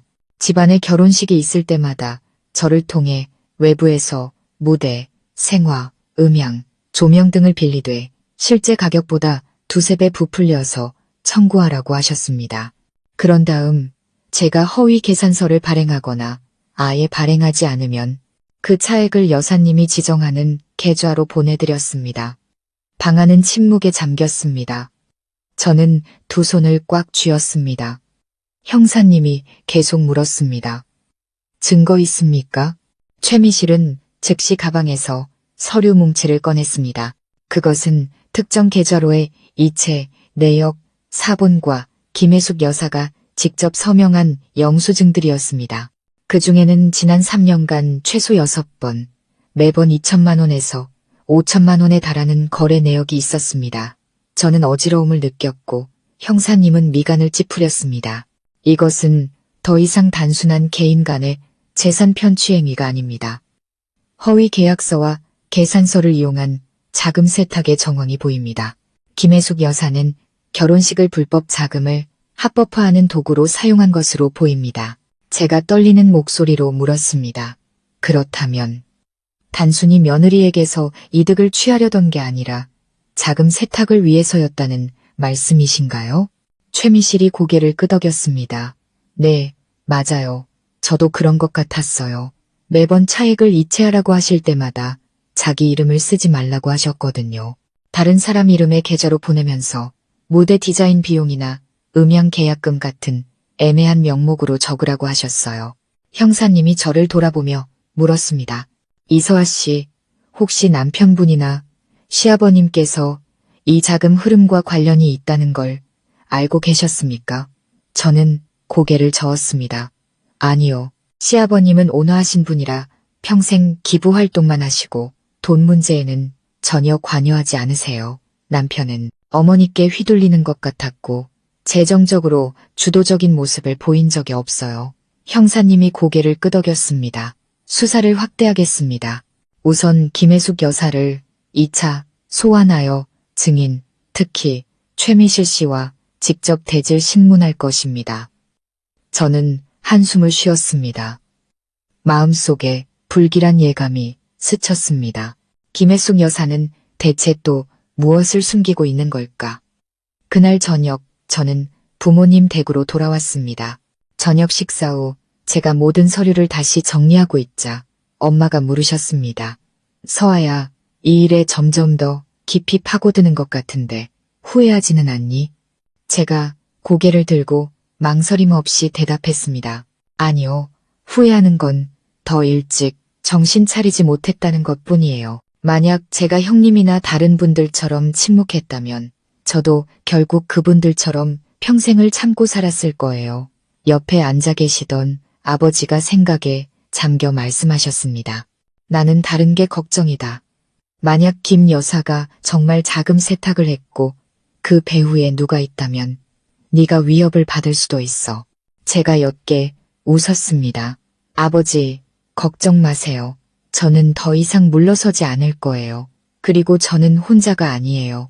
이제 제게는 법과 증거, 그리고 제 편에 서줄 과거의 피해자들도 있어요. 엄마는 눈시울을 붉히며 제 손을 잡으셨습니다. 네가 강한 건 두렵지 않아. 단지 내가 외로울까봐 걱정이야. 제가 엄마의 손을 꼭 잡으며 속삭였습니다. 지금처럼 제가 강하다고 느낀 적은 없었어요. 그리고 걱정 마세요, 엄마. 저는 외롭지 않아요. 다음 날 또 다른 놀라운 일이 일어났습니다. 제가 회사에서 일하고 있는데 형님에게서 전화가 왔습니다. 서아야, 괜찮니? 네, 형님은요? 있잖아, 서아. 네가 인터넷에 글 올리고 나서 시댁 친척 여자 4명한테서 연락이 왔어. 조카 며느리도 있고 김 여사님 절친 딸도 있는데 전부 결혼식을 핑계로 돈을 뜯긴 경험이 있대. 저는 할 말을 잃었습니다. 그분들도 증언해 주실 의향이 있으시대요? 그런 것 같아. 한 명은 결혼 축하 파티를 핑계로 8천만 원짜리 계약서에 사인했는데 실제 비용은 2천만 원 남짓이었대. 또 다른 한 명은 시댁 체면을 세워야 한다며 친정엄마 집문서를 담보로 대출까지 받았다고 하더라. 저는 소리쳤습니다. 세상에, 이건 완전 조직적이네요. 형님이 옅게 웃었습니다. 내가 그냥 이야기만 하려고 전화했을까봐. 내가 그분들을 모아볼게. 모두가 함께 목소리를 내면 김 여사의 그 온화한 가면은 더 이상 버틸 수 없을 거야. 저는 목이 메어 말했습니다. 형님, 정말 감사해요. 아니, 내가 너한테 고마워해야지. 네가 아니었다면 나는 아마 평생 불효한 며느리라는 누명을 쓰고 살았을 거야. 저는 창밖을 바라보았습니다. 여름 하늘 위로 뭉게 구름이 유유히 떠다니고 있었습니다. 이 싸움은 아직 끝나지 않았지만 저는 제가 올바른 길을 가고 있다는 것을 알았습니다. 저는 더 이상 저 자신만을 위해 싸우는 것이 아니었습니다. 명문가라는 화려한 화장 아래 묻혀있던 모든 여성을 위해 싸우고 있었습니다. 최미실이 그녀와 시어머니 사이의 모든 비정상적인 거래를 공식적으로 자백한 후 수사기관은 신속하게 김 여사에게 2차 소환장을 보냈습니다. 이번에는 처음처럼 건강이 좋지 않다는 핑계를 댈 수 없었습니다. 증거는 너무나 명백했고 자금 흐름은 구체적이었으며 무엇보다 최미실의 자필 서명, 계좌 내역, 그리고 대질 진술까지 확보된 상태였습니다. 대질 신문은 화요일 오전에 경찰서 형사과 조사실에서 진행되었습니다. 저는 고소인이자 증인 자격으로 참석했습니다. 제 옆에는 저의 법률 대리인인 변호사님과 사건 담당 형사님이 앉아 있었습니다. 김 여사가 조사실로 들어왔을 때 저는 그녀에게서 처음 만났을 때의 그 고고하고 위압적인 모습은 찾아볼 수 없었습니다. 대신 야위고 눈 밑은 퀭하며 머리는 대충 묶은 한 여인이 서 있었습니다. 하지만 저는 동정심을 느끼지 않았습니다. 동정은 사람들이 책임지지 않고도 잘못을 용서받는 가장 빠른 길이라는 것을 알았기 때문입니다. 최미실은 이미 반대편에 앉아 김 여사의 시선을 피하고 있었습니다. 형사님이 조사를 시작하자 저는 한마디 한마디를 똑똑히 들었습니다. 김혜숙 씨, 우리는 당신이 최미실 씨와 공모하여 허위 웨딩 서비스 계약을 맺고 실제보다 2~3배 높은 가격을 청구한 뒤 그 차액을 불분명한 출처의 계좌로 이체했다는 증거를 확보했습니다. 이해 있습니까? 김 여사는 잠시 침묵하더니 쉰 목소리로 말했습니다. 저는 최미실 씨가 그렇게 하는 줄 몰랐습니다. 저는 그냥 아이들 결혼식을 주관해달라고 부탁했을 뿐이고 가격은 업체에서 청구한 대로 지불했습니다. 저는 개입하지 않았습니다. 형사님이 서류를 책상에 가볍게 내려쳤습니다. 그렇다면 왜 두 사람 사이의 오간 기록에는 최미실 씨로부터 현금과 계좌 이체를 통해 돈을 돌려받았다는 당신의 서명이 있는 겁니까? 서명을 대조해 볼까요? 김 여사는 당황했습니다. 저는 가끔 남은 돈을 돌려받은 적은 있습니다. 그때 최미실이 더 이상 참을 수 없다는 듯 소리쳤습니다. 남은 돈이 아니잖아요. 부풀린 계산서에서 나온 돈 세탁 자금이잖아요. 결혼식이 화려하면 누가 세부 항목까지 신경 쓰냐고. 중요한 건 겉으로 보기에 체면이 서는 거라고 하셨잖아요. 조화를 수입 생활하고 속이고 평범한 LED 조명을 태국산 무대 조명이라고 속이고 심지어 무명 가수를 유명 가수라고 속이기까지 했잖아요. 한 푼 한 푼 다 계산해 놓고 이제 와서 발뺌하시는 거예요? 방안은 싸늘하게 식었고 저는 입을 열지 않았습니다. 그녀가 스스로 판 함정에 빠지기를 바랐습니다. 형사님이 계속 물었습니다. 이서아 씨의 결혼식 외에 이런 수법을 사용한 다른 결혼식이 얼마나 더 있습니까?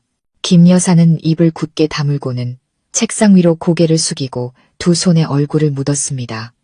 저는 그녀가 후회하고 있다고 생각했지만 아니었습니다.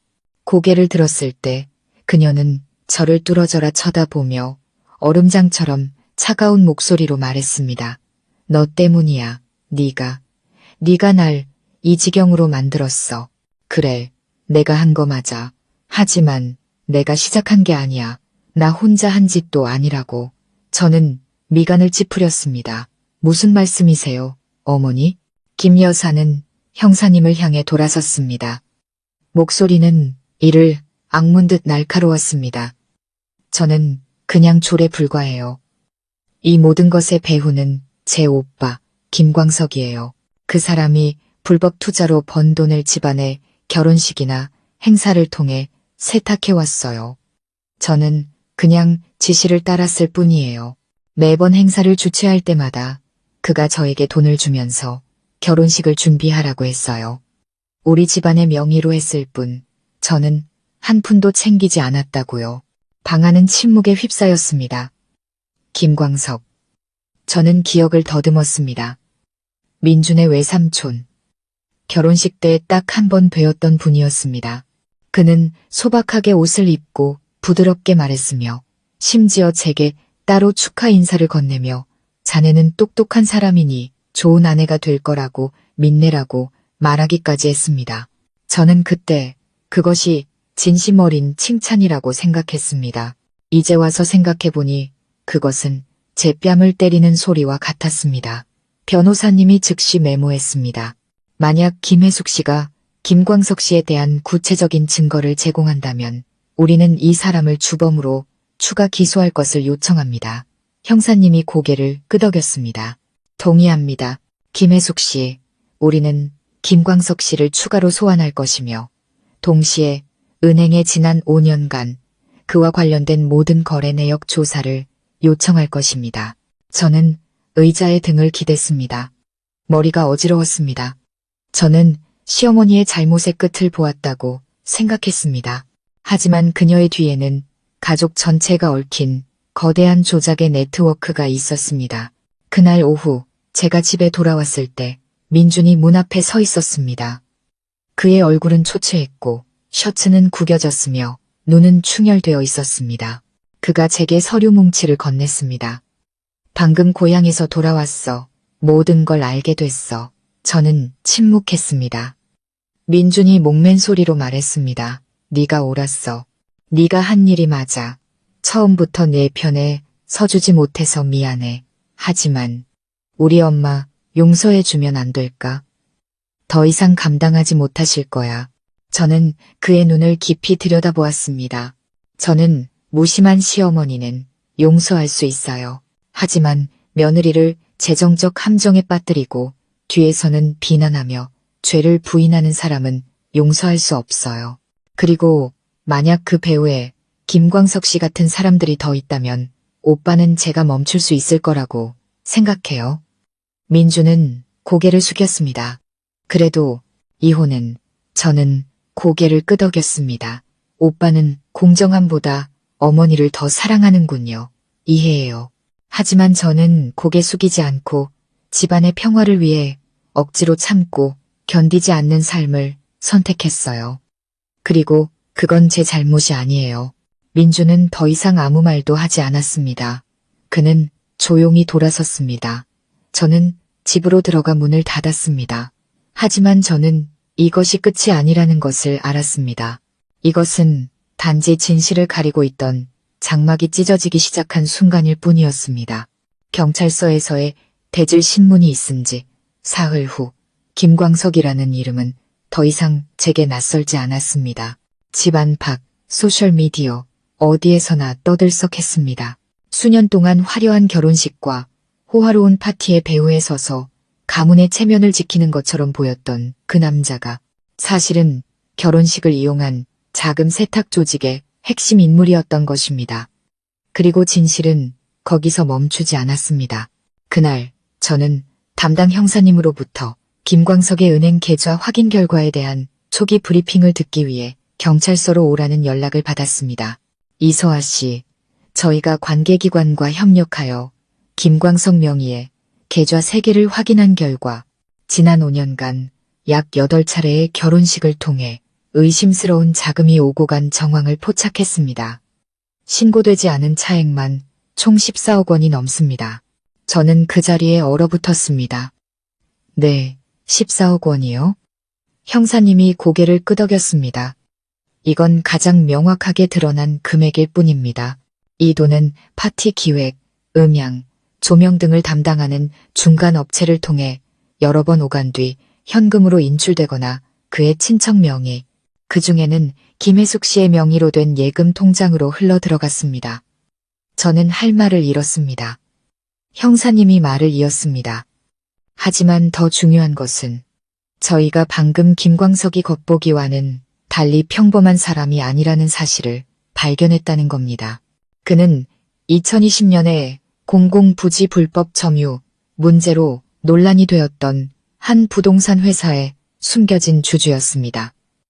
저는 눈을 크게 떴습니다. 심장이 거세게 뛰었습니다. 그 사건에 연루되었다고요? 맞습니다.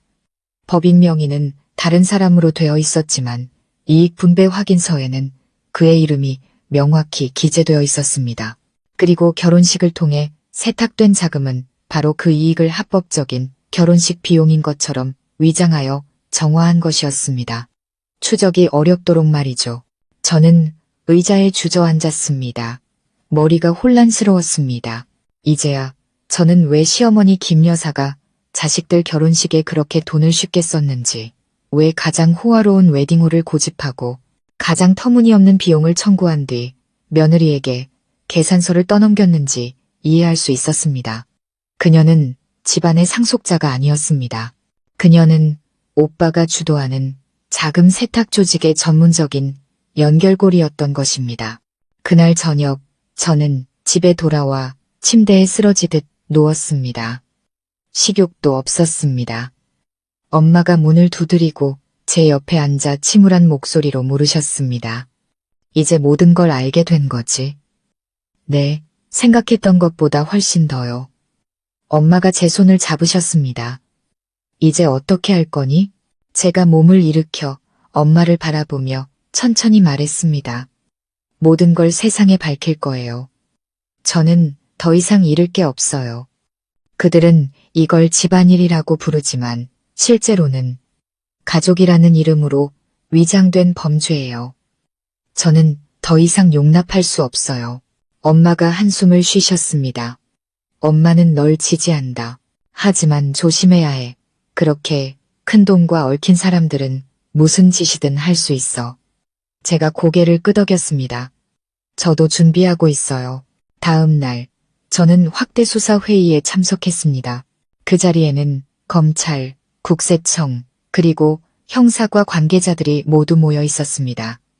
회의에서는 가격이 부풀려진 8건의 결혼식과 관련된 모든 서류가 공개되었습니다. 그리고 모두를 경악하게 만든 것은 저처럼 신부 대표, 자발적 결제 또는 시댁의 깜짝 선물이라는 똑같은 이유로 계산서에 이름이 올랐던 7명의 여성 명단이었습니다. 저는 명단을 들고 떨리는 손가락으로 이름들을 훑었습니다. 그 중에는 제 형님이었던 지영씨, 김 여사의 절친딸, 조카 며느리, 그리고 김광석의 전 약혼녀까지 있었습니다. 그녀는 결혼식이 무산되었음에도 9천만 원이 넘는 비용이 발생한 계산서를 가지고 있었습니다. 제가 고개를 들어 형사님을 바라보았습니다. 이분들 모두 조종당했던 거군요. 맞습니다. 그리고 더 무서운 것은 몇몇은 실제 결혼식이 아니라 허위 비용을 합법화하기 위해 꾸며낸 가짜 피로연이었다는 점입니다. 저는 온몸에 소름이 돋는 것을 느꼈습니다. 가짜 결혼식까지 만들었다고요? 그렇습니다. 그리고 그 돈은 어디로 흘러갔을까요? 일부는 김광석의 계좌로, 일부는 현금으로 인출되어 금이나 부동산을 사는데 사용되었고, 모두 다른 사람의 명의로 되어 있었습니다. 이것은 조직적인 자금 세탁 범죄입니다. 저는 책상 위로 고개를 숙였습니다. 두려워서가 아니라 충격 때문이었습니다. 이것은 더 이상 며느리가 빚을 갚도록 강요받는 이야기가 아니었습니다. 이것은 바른 가족, 순종적인 며느리, 화려한 결혼식이라는 가면을 쓰고 뒤에서 온갖 더러운 짓을 숨겨온 교묘한 자금 세탁 조직의 이야기였습니다. 그리고 저는 감히 일어선 첫 번째 사람이었을 뿐입니다. 그날 저녁 뜻밖의 사람이 저희 집 문 앞에 나타났습니다. 시아버지였습니다. 제가 문을 열자 저는 놀라 그를 쳐다보았습니다. 아버님, 그는 아무 말 없이 제게 서류 뭉치를 건넸습니다. 김 여사 명의로 된 2억 6천만 원짜리 예금 통장이었습니다. 이건 내 어머니가 따로 숨겨둔 걸 내가 발견한 거다. 내가 몰래 가져왔으니 결혼식 비용을 메우는데 필요하면 쓰거라. 너에게 용서하라고는 안 하겠다. 하지만 부디 중간에 멈추지 말아다오. 저는 목이 메었습니다. 아버님, 제가 모든 걸 법정으로 가져가도 두렵지 않으세요? 두렵지. 하지만 내 며느리의 명예가 짓밟히고 우리 집안 전체가 김광석 같은 사람에게 휘둘리는 것을 보는 것이 더 두렵다. 그는 어두운 밤 속으로 천천히 걸어 돌아섰습니다. 저는 그 서류 뭉치를 가슴에 안고 조용히 눈물을 흘렸습니다. 처음으로 시댁 식구 중 누군가가 저를 이해하고 제 편에 서준 순간이었습니다. 그리고 처음으로 정의는 법뿐만 아니라 사람의 마음에서도 온다는 것을 알았습니다. 비록 늦었더라도 사람들이 진실을 말하기로 결심했을 때 말입니다. 8월 15일 저는 검찰청으로부터 소환장을 받았습니다. 조직적인 사기 및 자금 세탁 사건의 증인이자 직접적인 피해자로서 형사재판 초심에 출석하라는 요구였습니다. 이상하게도 소환장을 손에 들었을 때 저는 떨리지도 당황하지도 혼란스럽지도 않았습니다. 그저 마음의 안도감이 밀려왔을 뿐입니다. 마침내 버릇없는 며느리라고 욕먹고 인터넷에서 비방당하고 시댁 전체로부터 외면당했던 수많은 날들 끝에 법으로부터 피해자로 인정받았기 때문입니다. 그동안 저와 함께 해준 변호사님이 저희 집 거실로 들어와 서류 뭉치를 테이블 위에 내려놓으며 단호한 목소리로 말했습니다. 서아 씨, 마음 단단히 먹어요. 이번 재판은 변수가 많을 겁니다. 김광석은 체포되어 모든 것을 자백했지만 시댁, 특히 김 여사님은 여전히 꾀임에 넘어갔을 뿐 아무것도 몰랐다고 주장하고 있어요. 집안 망신시킨다며 당신에게 모든 죄를 뒤집어 씌우려는 시댁 식구들과 맞서야 할 겁니다. 제가 옅게 웃었습니다.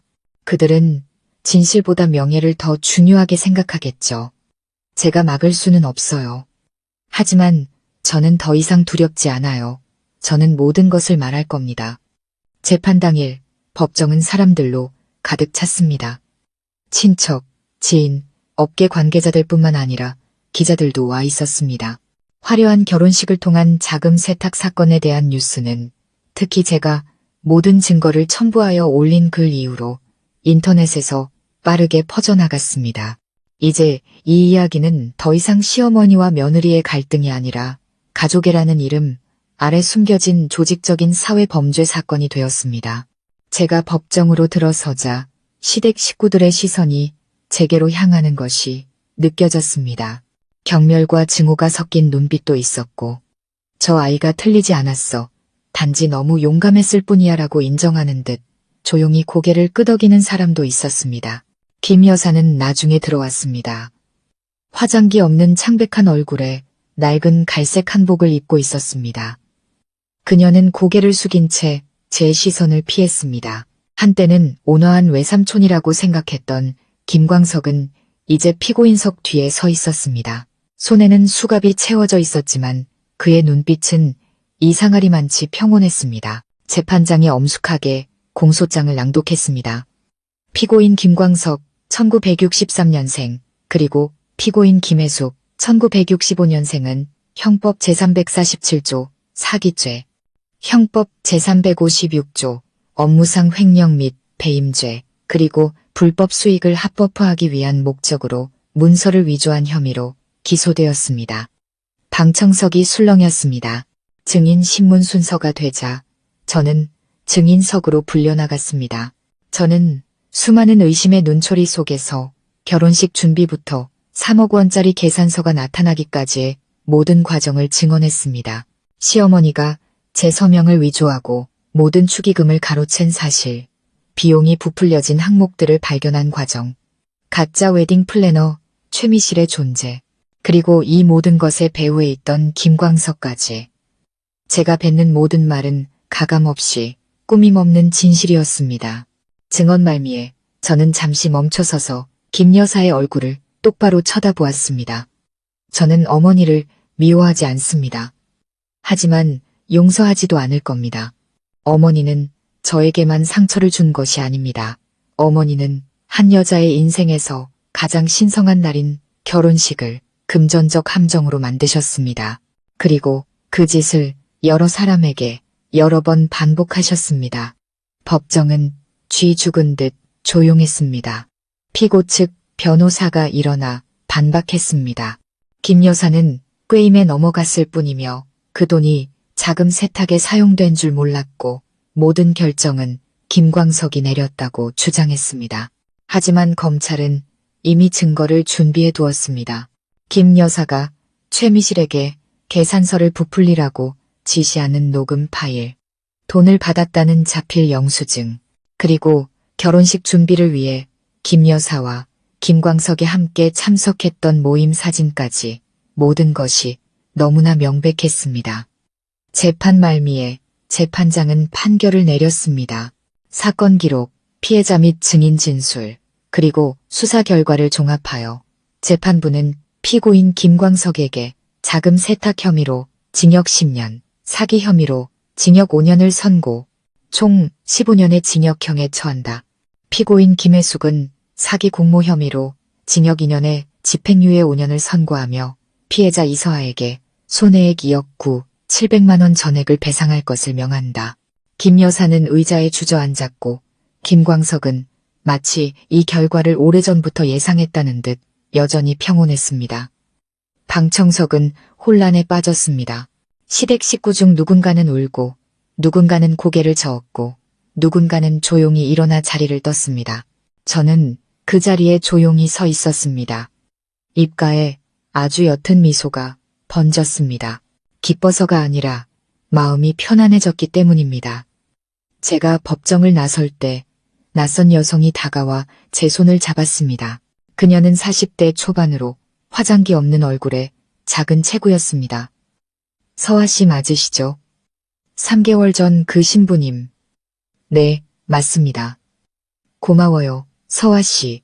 덕분에 저도 용기를 내서 시아버지라는 명목으로 며느리 돈을 뜯어낸 다른 사람을 고소했어요. 저는 당신처럼 용감하지는 못했지만 당신이 제게 용기를 줬어요. 저는 목이 메었습니다. 감사합니다. 저도 제가 유일한 피해자라고 생각했었어요. 그녀가 제 손을 꼭 잡았습니다. 당신은 혼자가 아니에요. 당신처럼 당한 사람이 아주 많아요. 단지 모두가 목소리를 낼 수 있었던 건 아니었을 뿐이죠. 그날 오후 저는 집에 돌아와 정장을 벗고 거울을 보았습니다. 거울 속의 여성은 더 이상 순백의 웨딩드레스를 입은 신부가 아니었습니다. 폭풍우를 지나고 속임수와 인생의 시련을 겪고도 굳건히 서 있는 한 여성이었습니다. 저는 스스로에게 말했습니다. 결혼한다고 모두가 따뜻한 가정을 얻는 것은 아니다. 하지만 누구에게나 평생 피해자로 살지 않겠다고 선택할 권리는 있다. 재판이 끝나고 일주일 후 저는 관할 법원에 이혼 소송 서류를 제출했습니다. 남편, 아니, 곧 전남편이 될 그 사람과 함께 말이죠. 그날은 가랑비가 내리는 아침이었습니다. 저는 하얀 셔츠에 검은 바지를 입고 머리를 단정하게 묶고 직접 모든 서류를 챙겼습니다. 판결문, 조정불성립 조서, 그리고 시어머니와 김광석과 관련된 형사재판 기록까지. 저는 눈물을 흘리지 않았습니다. 감정적인 상실감도 느끼지 않았습니다. 만약 사랑이 있었다면 그것은 제가 3억 원짜리 계산서를 손에 들고 서명하렴. 나중에 계산하자는 시어머니의 말을 들었던 그날 이미 죽어버렸기 때문입니다. 저는 법원을 나서며 흩날리는 빗방울을 손으로 받았습니다. 하늘은 흐렸지만 제 마음은 환하게 개어 있었습니다. 그날 저녁 저는 부모님과 함께 차를 마셨습니다. 아버지가 천천히 말씀하셨습니다. 엄마랑 아빠랑 얘기했는데 만약 네가 시댁으로 돌아가고 싶지 않다면 그냥 여기서 지내렴. 우리 집은 괜찮다. 중요한 건 내 마음이 편안한 거니까. 엄마가 이어서 말씀하셨습니다. 나는 네가 외로울까봐 걱정이야. 네가 너무 강한 것도 때로는 양날의 검이 될 수 있단다. 이제 혼자 모든 걸 짊어지려 하지 말아줄래? 제가 미소를 지으며 가볍게 고개를 끄덕였습니다. 네, 저 부모님이랑 같이 살래요. 제 힘으로 작은 집이라도 살 수 있을 때까지는 저는 여전히 아빠 엄마 딸이잖아요. 부모님 두 분 모두 눈시울이 붉어졌습니다. 사흘 후 저는 법원으로부터 전화를 받았습니다. 서기 목소리는 꽤 놀란 듯 했습니다. 이서아 씨, 오늘 법원으로 2달 전 공증사무소에서 인증받은 봉인된 유언장이 도착했다는 소식을 전해드립니다. 유언장 작성자는 이서아 씨의 전 시아버님이신 박인철 씨입니다. 유언장에는 이서아 씨가 상속인 중 한 명으로 언급되어 있습니다. 저는 그 자리에 얼어붙었습니다. 네, 무슨 말씀이세요? 유언장은 법적으로 유효합니다. 저희가 유족분들께 연락하여 법적 절차에 따라 봉인을 해제할 예정입니다. 이서아 씨는 유언장에 언급된 사람으로서 참석할 권리가 있습니다. 저는 전화를 내려놓았습니다. 마음이 복잡했습니다. 늘 침묵하고 소극적이며 시댁의 돈 문제와는 전혀 관련 없어 보였던 박인철 씨가 제게 이런 비밀을 숨기고 있었다니. 그날 밤 저는 뜬 눈으로 밤을 새웠습니다. 결국 저는 가기로 결정했습니다. 재산에 대한 호기심 때문이 아니었습니다.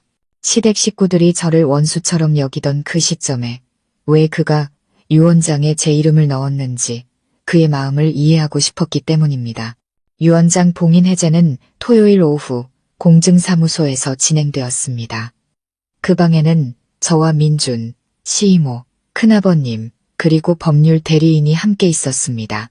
공증인이 붉은 비단 주머니에 쌓인 유언장을 열며 천천히 낭독했습니다. 본 유언장은 5월 28일, 즉 이서아의 결혼식 3주 전에 작성되었음.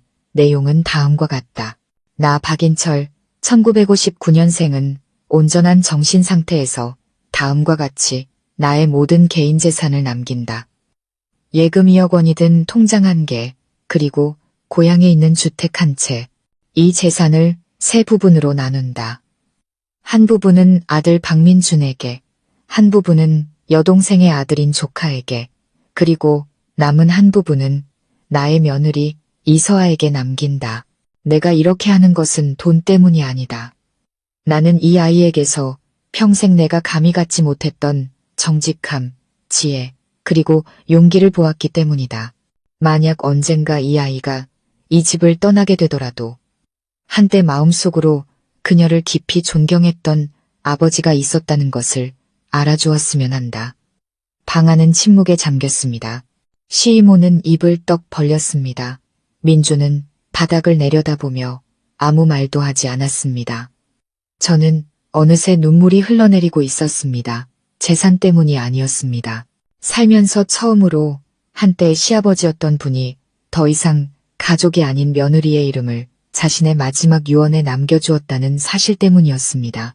변호사가 일어나 공표가 끝났음을 확인하고 제게 물었습니다.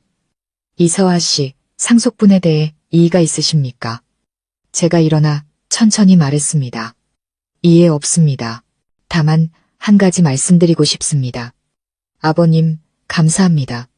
어떤 시아버지도 하지 못했을 용감한 유언을 남겨주셔서요. 저는 아무것도 받지 않겠습니다. 하지만 이 유언장 사본을 제 남은 인생의 자부심으로 간직하고 싶습니다.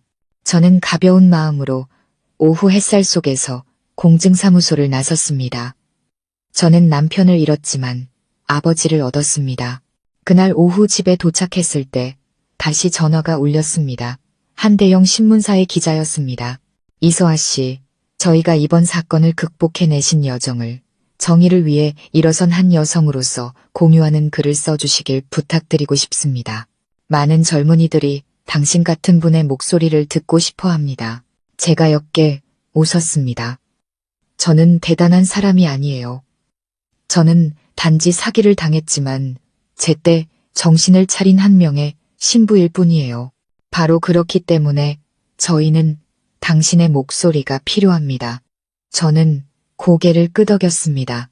수많은 사건을 겪은 후 처음으로 저는 제 이야기가 눈물로 끝나는 것이 아니라 다른 사람들에게 빛이 있는 길을 열어주기 위한 것이라는 사실을 깨달았습니다.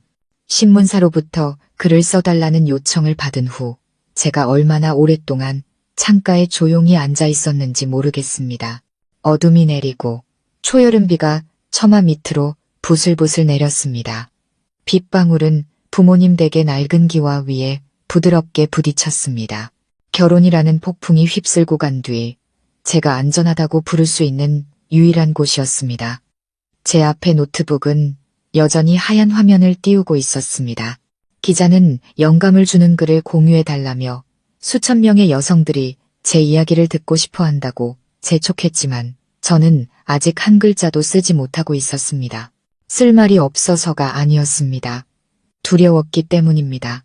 글을 쓰면 저는 모든 것을 다시 마주해야 했습니다. 진실을 얻기 위해 믿음을 버리고 자존감을 지키기 위해 결혼 생활을 포기한 제 자신과 정면으로 마주해야 했습니다. 바로 그때 전화벨이 울렸습니다. 화면에 뜬 발신자는 민준이었습니다. 저는 익숙한 번호를 보며 마음 한구석이 저려왔습니다. 아직 사랑해서가 아니었습니다. 저는 한때 제 모든 청춘을 그 남자에게 걸었기 때문입니다. 저는 잠시 망설이다가 전화를 받았습니다. 여보세요. 그의 목소리는 술을 좀 마신 듯 낮고 상하했습니다. 나야, 너희 집 앞이야. 저는 그 자리에 굳었습니다. 무슨 일이에요? 그냥 잠깐만 널 보고 싶어서. 10분만. 만약 내 얼굴 보기 싫다고 하면 바로 갈게. 약속해. 저는 몇 초간 침묵하다가 작게 말했습니다. 기다려요. 제가 밖으로 나가자 민준이 하얀 연꽃 한 다발을 들고 서 있었습니다. 제가 한때 무척 좋아했지만 그가 한 번도 기억해서 사준 적 없는 꽃이었습니다. 그의 눈빛은 지쳐 보였습니다. 잘 지냈어? 네, 잘 지내요. 오빠는요? 아니, 잘 못 지내.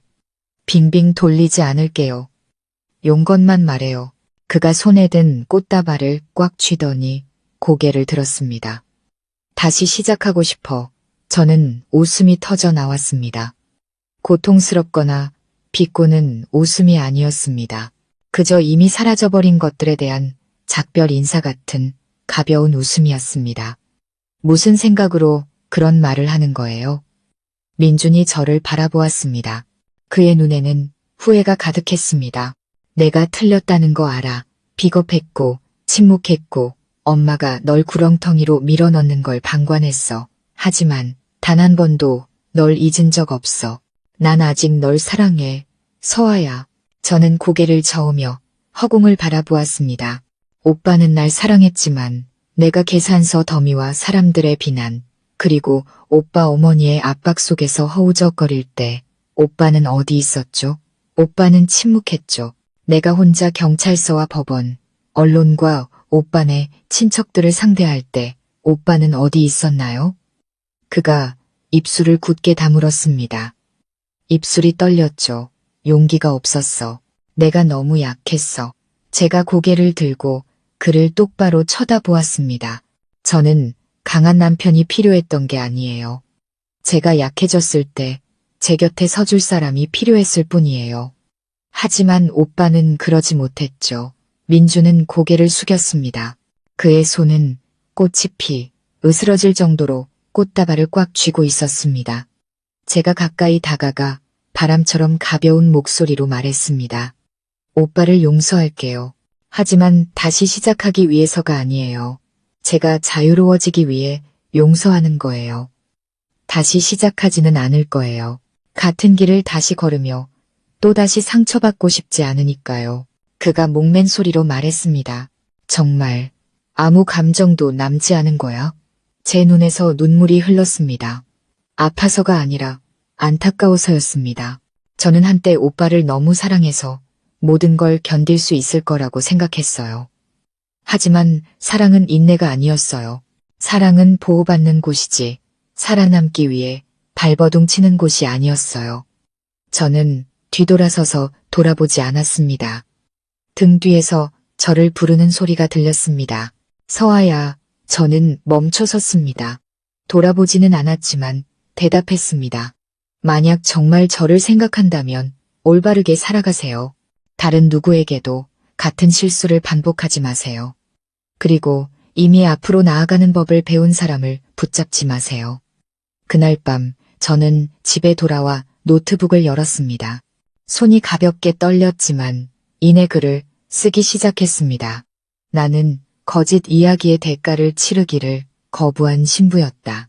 저는 순백의 웨딩드레스부터 3억 원짜리 계산서, 시어머니의 위조된 서명, 중간책 최미실, 자금 세탁을 한 외삼촌, 침묵한 남편, 조용히 저를 지켜준 시아버지, 누구도 예상치 못했던 유언장, 그리고 마지막으로 고개 숙이지 않고 떠나기를 선택한 제 이야기까지 모든 것을 썼습니다.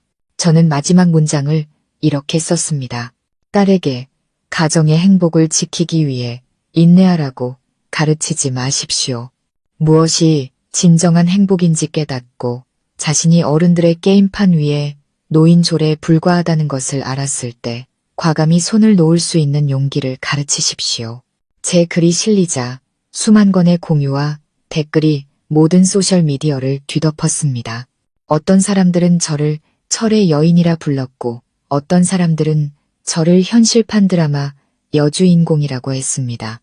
하지만 저는 그저 평범한 여자, 아픔을 알고 눈물을 흘릴 줄 알지만 불의에 굴복하지 않은 사람이었을 뿐입니다. 초가을의 어느 오후 제가 침묵을 깨고 나를 위한 정의를 찾아서라는 주제로 열린 여성들을 위한 강연회에서 발표를 마쳤을 때 제 휴대폰이 울렸습니다. 민준에게서 온 전화였습니다. 저는 잠시 망설였습니다. 그날 밤 저희 집 앞에서 다시 시작하자는 제안을 거절당한 후 민준은 더 이상 연락하지 않았습니다. 하지만 이번에는 뭔가 심각한 일이 생겼다는 직감이 들었습니다. 저는 전화를 받았습니다. 여보세요.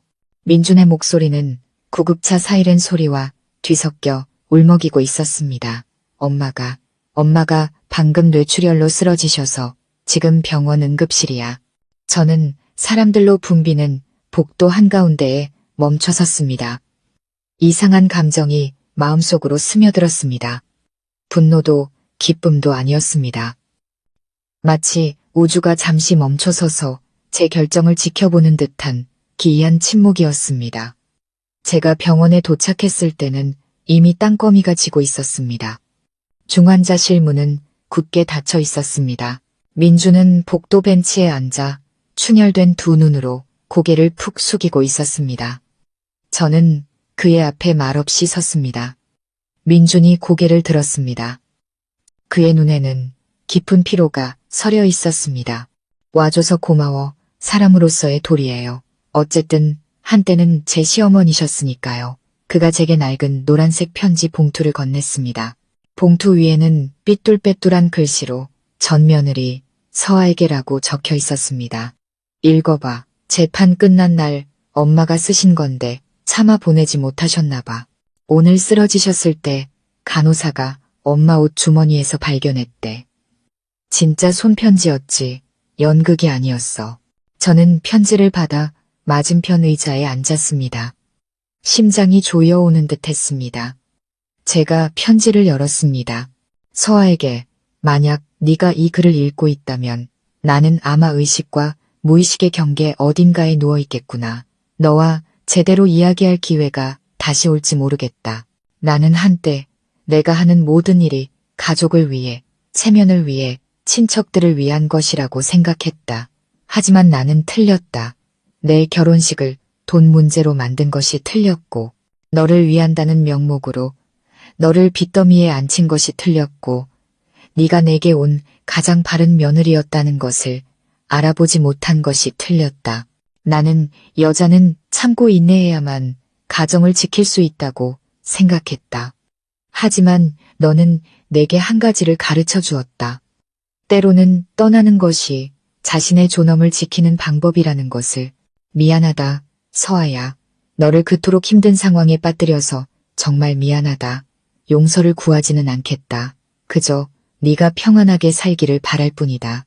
만약 내가 다시 깨어나지 못한다면 이것이 내가 너에게, 내가 너무 강인해서 두려워했던 그 아이에게 남기는 마지막 말이라고 생각해다오. 저는 편지를 접어 가슴에 얹었습니다. 눈물은 나지 않았습니다. 다만 가슴 속의 먼지가 훅 불려나간 듯한 가벼움만이 느껴졌습니다. 그날 밤 저는 집에 돌아와 현관 옆에 앉아 노란 불빛 아래에서 편지를 비춰보았습니다. 엄마가 다가와 제가 생각에 잠긴 것을 보고 물으셨습니다. 용서와 망각 사이에서 갈등하고 있는 거니? 제가 고개를 끄덕였습니다. 엄마, 용서하면 제가 약해지는 건 아닐까요? 엄마는 잠시 침묵하시더니 차분하게 말씀하셨습니다. 용서는 다른 사람에게 너그러움을 보여주기 위해 하는 게 아니란다. 용서는 증오라는 무거운 짐에서 스스로를 해방시키기 위해 하는 거야. 네가 용서한다는 것은 네가 약하다는 뜻이 아니라 분노를 짊어지지 않고도 앞으로 나아갈 수 있을 만큼 충분히 강해졌다는 뜻이야. 저는 엄마의 어깨에 고개를 기댔습니다. 그 순간 저는 강인한 신부도 용감한 피해자도 아닌 꿈 같은 시절을 너무 멀리 떠나와 차가운 현실 속에서 작은 온기를 찾고 있는 한 아이가 된 것 같았습니다. 다음 날 저는 다시 병원으로 갔습니다. 민주는 여전히 먹지도 자지도 않고 그 자리에 앉아 있었습니다. 의사는 김 여사가 위기를 넘겼지만 가벼운 마비, 후유증이 남을 수 있다고 했습니다. 저는 병실 안으로 들어가지 않고 제가 짠 털목도리와 그녀가 쓴 편지를 코팅해서 작은 쪽지와 함께 남겨두었습니다. 편지는 읽었습니다. 그리고 저는 용서했습니다. 어머니를 위해서가 아니라 저 자신을 위해서요. 부디 마음 편히 계세요. 저는 뒤돌아 걸었습니다. 아무도 저를 부르지 않았고 더 이상 저를 붙잡는 것은 없었습니다. 그리고 기나긴 시간 끝에 처음으로 제 마음이 진정으로 평안해지는 것을 느꼈습니다. 시댁을 뒤흔들었던 재판이 있고 1년 후 저는 나는 전 며느리입니다라는 제목의 첫 책을 출간했습니다. 제가 작가라고 생각하지도 강연가가 될 생각도 없었습니다. 저는 단지 결혼식 날 밤 희망에 찬 눈으로 웨딩카에서 내렸던 순간부터 3억 원짜리 계산서 앞에서 조용히 앉아있던 그날 밤까지 제가 겪었던 모든 일을 솔직하고 담담하게 기록했을 뿐입니다. 저는 밤새 울었던 날들, 경찰서와 법원을 드나들며 한 걸음씩 진실을 파헤쳤던 과정들을 이야기했습니다. 그리고 한때는 두려워하고 미워했던 시어머니의 사과 편지로 끝을 맺었습니다. 결국 저는 모든 것을 놓아줌으로써 스스로를 해방시켰습니다. 책이 출간된 지 3주 만에 여성 커뮤니티에서 뜨거운 화제가 되었습니다. 어떤 사람들은 저를 용기의 상징이라 불렀고 어떤 사람들은 제가 강인한 삶에 영감을 주었다고 했습니다. 하지만 저는 그저 미소 지으며 답했습니다. 저는 누구보다 강하지 않습니다. 저는 단지 더 이상 침묵하지 않기로 선택했을 뿐입니다. 어느 날 저는 현대 결혼 생활 속 여성의 자기 보호 권리라는 주제로 열린 큰 행사에 초대를 받았습니다. 도심의 한 고급스러운 강연장이었습니다. 저는 400명이 넘는 사람들 앞에서 연단에 섰습니다. 대부분은 중년 여성, 젊은이들, 그리고 갓 20살이 된 앳된 소녀들이었습니다. 저는 도덕적인 설교가 아닌 제 진심을 담아 차분하게 이야기했습니다. 제가 무대를 내려왔을 때 30대 초반의 한 남자가 다가왔습니다. 키가 크고 안경을 썼으며 손에는 제 책을 들고 있었습니다. 안녕하세요, 이서아 씨. 제가 고개를 들어 놀란 눈으로 그를 쳐다보았습니다. 그가 미소 지었습니다. 저는 강지훈이라고 합니다. 시검찰청에서 근무하는 신임 검사입니다. 저는 예전에 서아 씨 사건을 관심 있게 지켜봤고 책은 하룻밤 만에 다 읽었습니다. 저는 조금 부끄러웠습니다. 감사합니다. 하지만 저는 제가 겪은 일을 그대로 썼을 뿐인데요. 그가 책을 들어 보이며 옅게 웃었습니다. 하지만 겪었다고 해서 모두가 이렇게 써낼 수 있는 건 아니죠. 아마도 서아 씨는 말로 쓴 게 아니라 진짜 상처로 썼기 때문일 겁니다. 저는 몇 초간 멍하니 서 있었습니다. 왜인지 모르게 이상한 감정이 마음을 스쳐 지나갔습니다. 설렘은 아니었습니다. 아직은. 하지만 그것은 민준에게서는 한 번도 느껴보지 못했던, 굳이 많은 말을 하지 않아도 이해받는 듯한 느낌이었습니다. 그가 제게 커피를 마시자고 제안했습니다. 저는 고개를 끄덕였습니다. 그날 밤 저희는 강가의 작은 카페에 앉아 시원한 바람을 맞았습니다. 저는 제가 향 냄새를 싫어하는 이유를 말했고, 그는 돈을 받지 않고 어머니의 토지 소송을 도와드렸던 이야기를 했습니다. 우리는 법에 대해 많이 이야기하지 않았습니다. 대신 사람의 마음, 여자의 인내의 한계, 그리고 결혼 생활에서의 존엄성에 대해 이야기했습니다. 저를 차까지 바래다주며 그가 말했습니다. 기회가 된다면 더 이상 아프지 않고 아름다운 이야기들만 남은 서아 씨의 이야기를 듣고 싶습니다. 제가 미소 지으며 고개를 끄덕였습니다. 어쩌면 수없이 넘어진 후에야 사람들은 웃음으로 이야기하는 법을 배우게 되는지도 모르죠. 집에 돌아와 저는 세월의 나이가 누렇게 변한 작은 노트를 펼쳤습니다. 수사 기간 동안 시댁의 잘못된 점들을 하나하나 기록했던 노트였습니다. 저는 삐뚤빼뚤한 글씨를 보았습니다.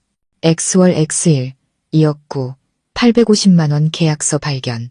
Y월 Y일, 최미실이 전화해 선처를 구함. 저는 미소를 지으며 한 장 한 장 찢어 뒷마당의 작은 화로에 던져 넣었습니다. 저는 더 이상 간직하지 않았습니다. 저는 진정한 끝이 판결문에 있는 것이 아니라 과거를 닫기로 결심한 사람의 마음에 있다는 것을 알았기 때문입니다. 다음 날 저는 민준에게 마지막 문자를 보냈습니다. 오빠, 평안하게 살길 바라요. 나는 용서했지만 뒤돌아보지 않는 법도 배웠어요. 답장은 없었습니다. 저 또한 더 이상 필요하지 않았습니다. 시청자 여러분, 오늘 이야기는 화려한 겉모습 뒤에 숨겨진 거짓을 폭로하는 여정일 뿐만 아니라 냉철함, 자존감, 그리고 적시에 아니오라고 말할 수 있는 능력의 가치에 대한 값비싼 교훈이기도 합니다. 결혼 생활이든 인생이든 인내라는 두 글자가 공정함을 대체하게 두지 마십시오. 현대 여성은 현모양처라 불리기 위해 참고 견딜 필요가 없습니다. 대신 이성으로 자신을 보호할 만큼 충분히 현명하고 믿음이 배신당했을 때 과감히 손을 놓을 수 있는 용기가 필요합니다. 오늘 이야기가 유익했다면 영상에 좋아요를 누르고 가족 이야기 채널을 구독해주세요. 그리고 댓글로 여러분의 생각을 공유해주세요. 저희 채널은 앞으로도 여러분의 마음을 움직이고 평범한 순간들 속에서 자신의 모습을 발견할 수 있도록 돕는 깊이 있는 실제 이야기들을 계속해서 전해드리겠습니다. 새로운 영상을 놓치지 않도록 알림 설정을 켜는 것도 잊지 마세요.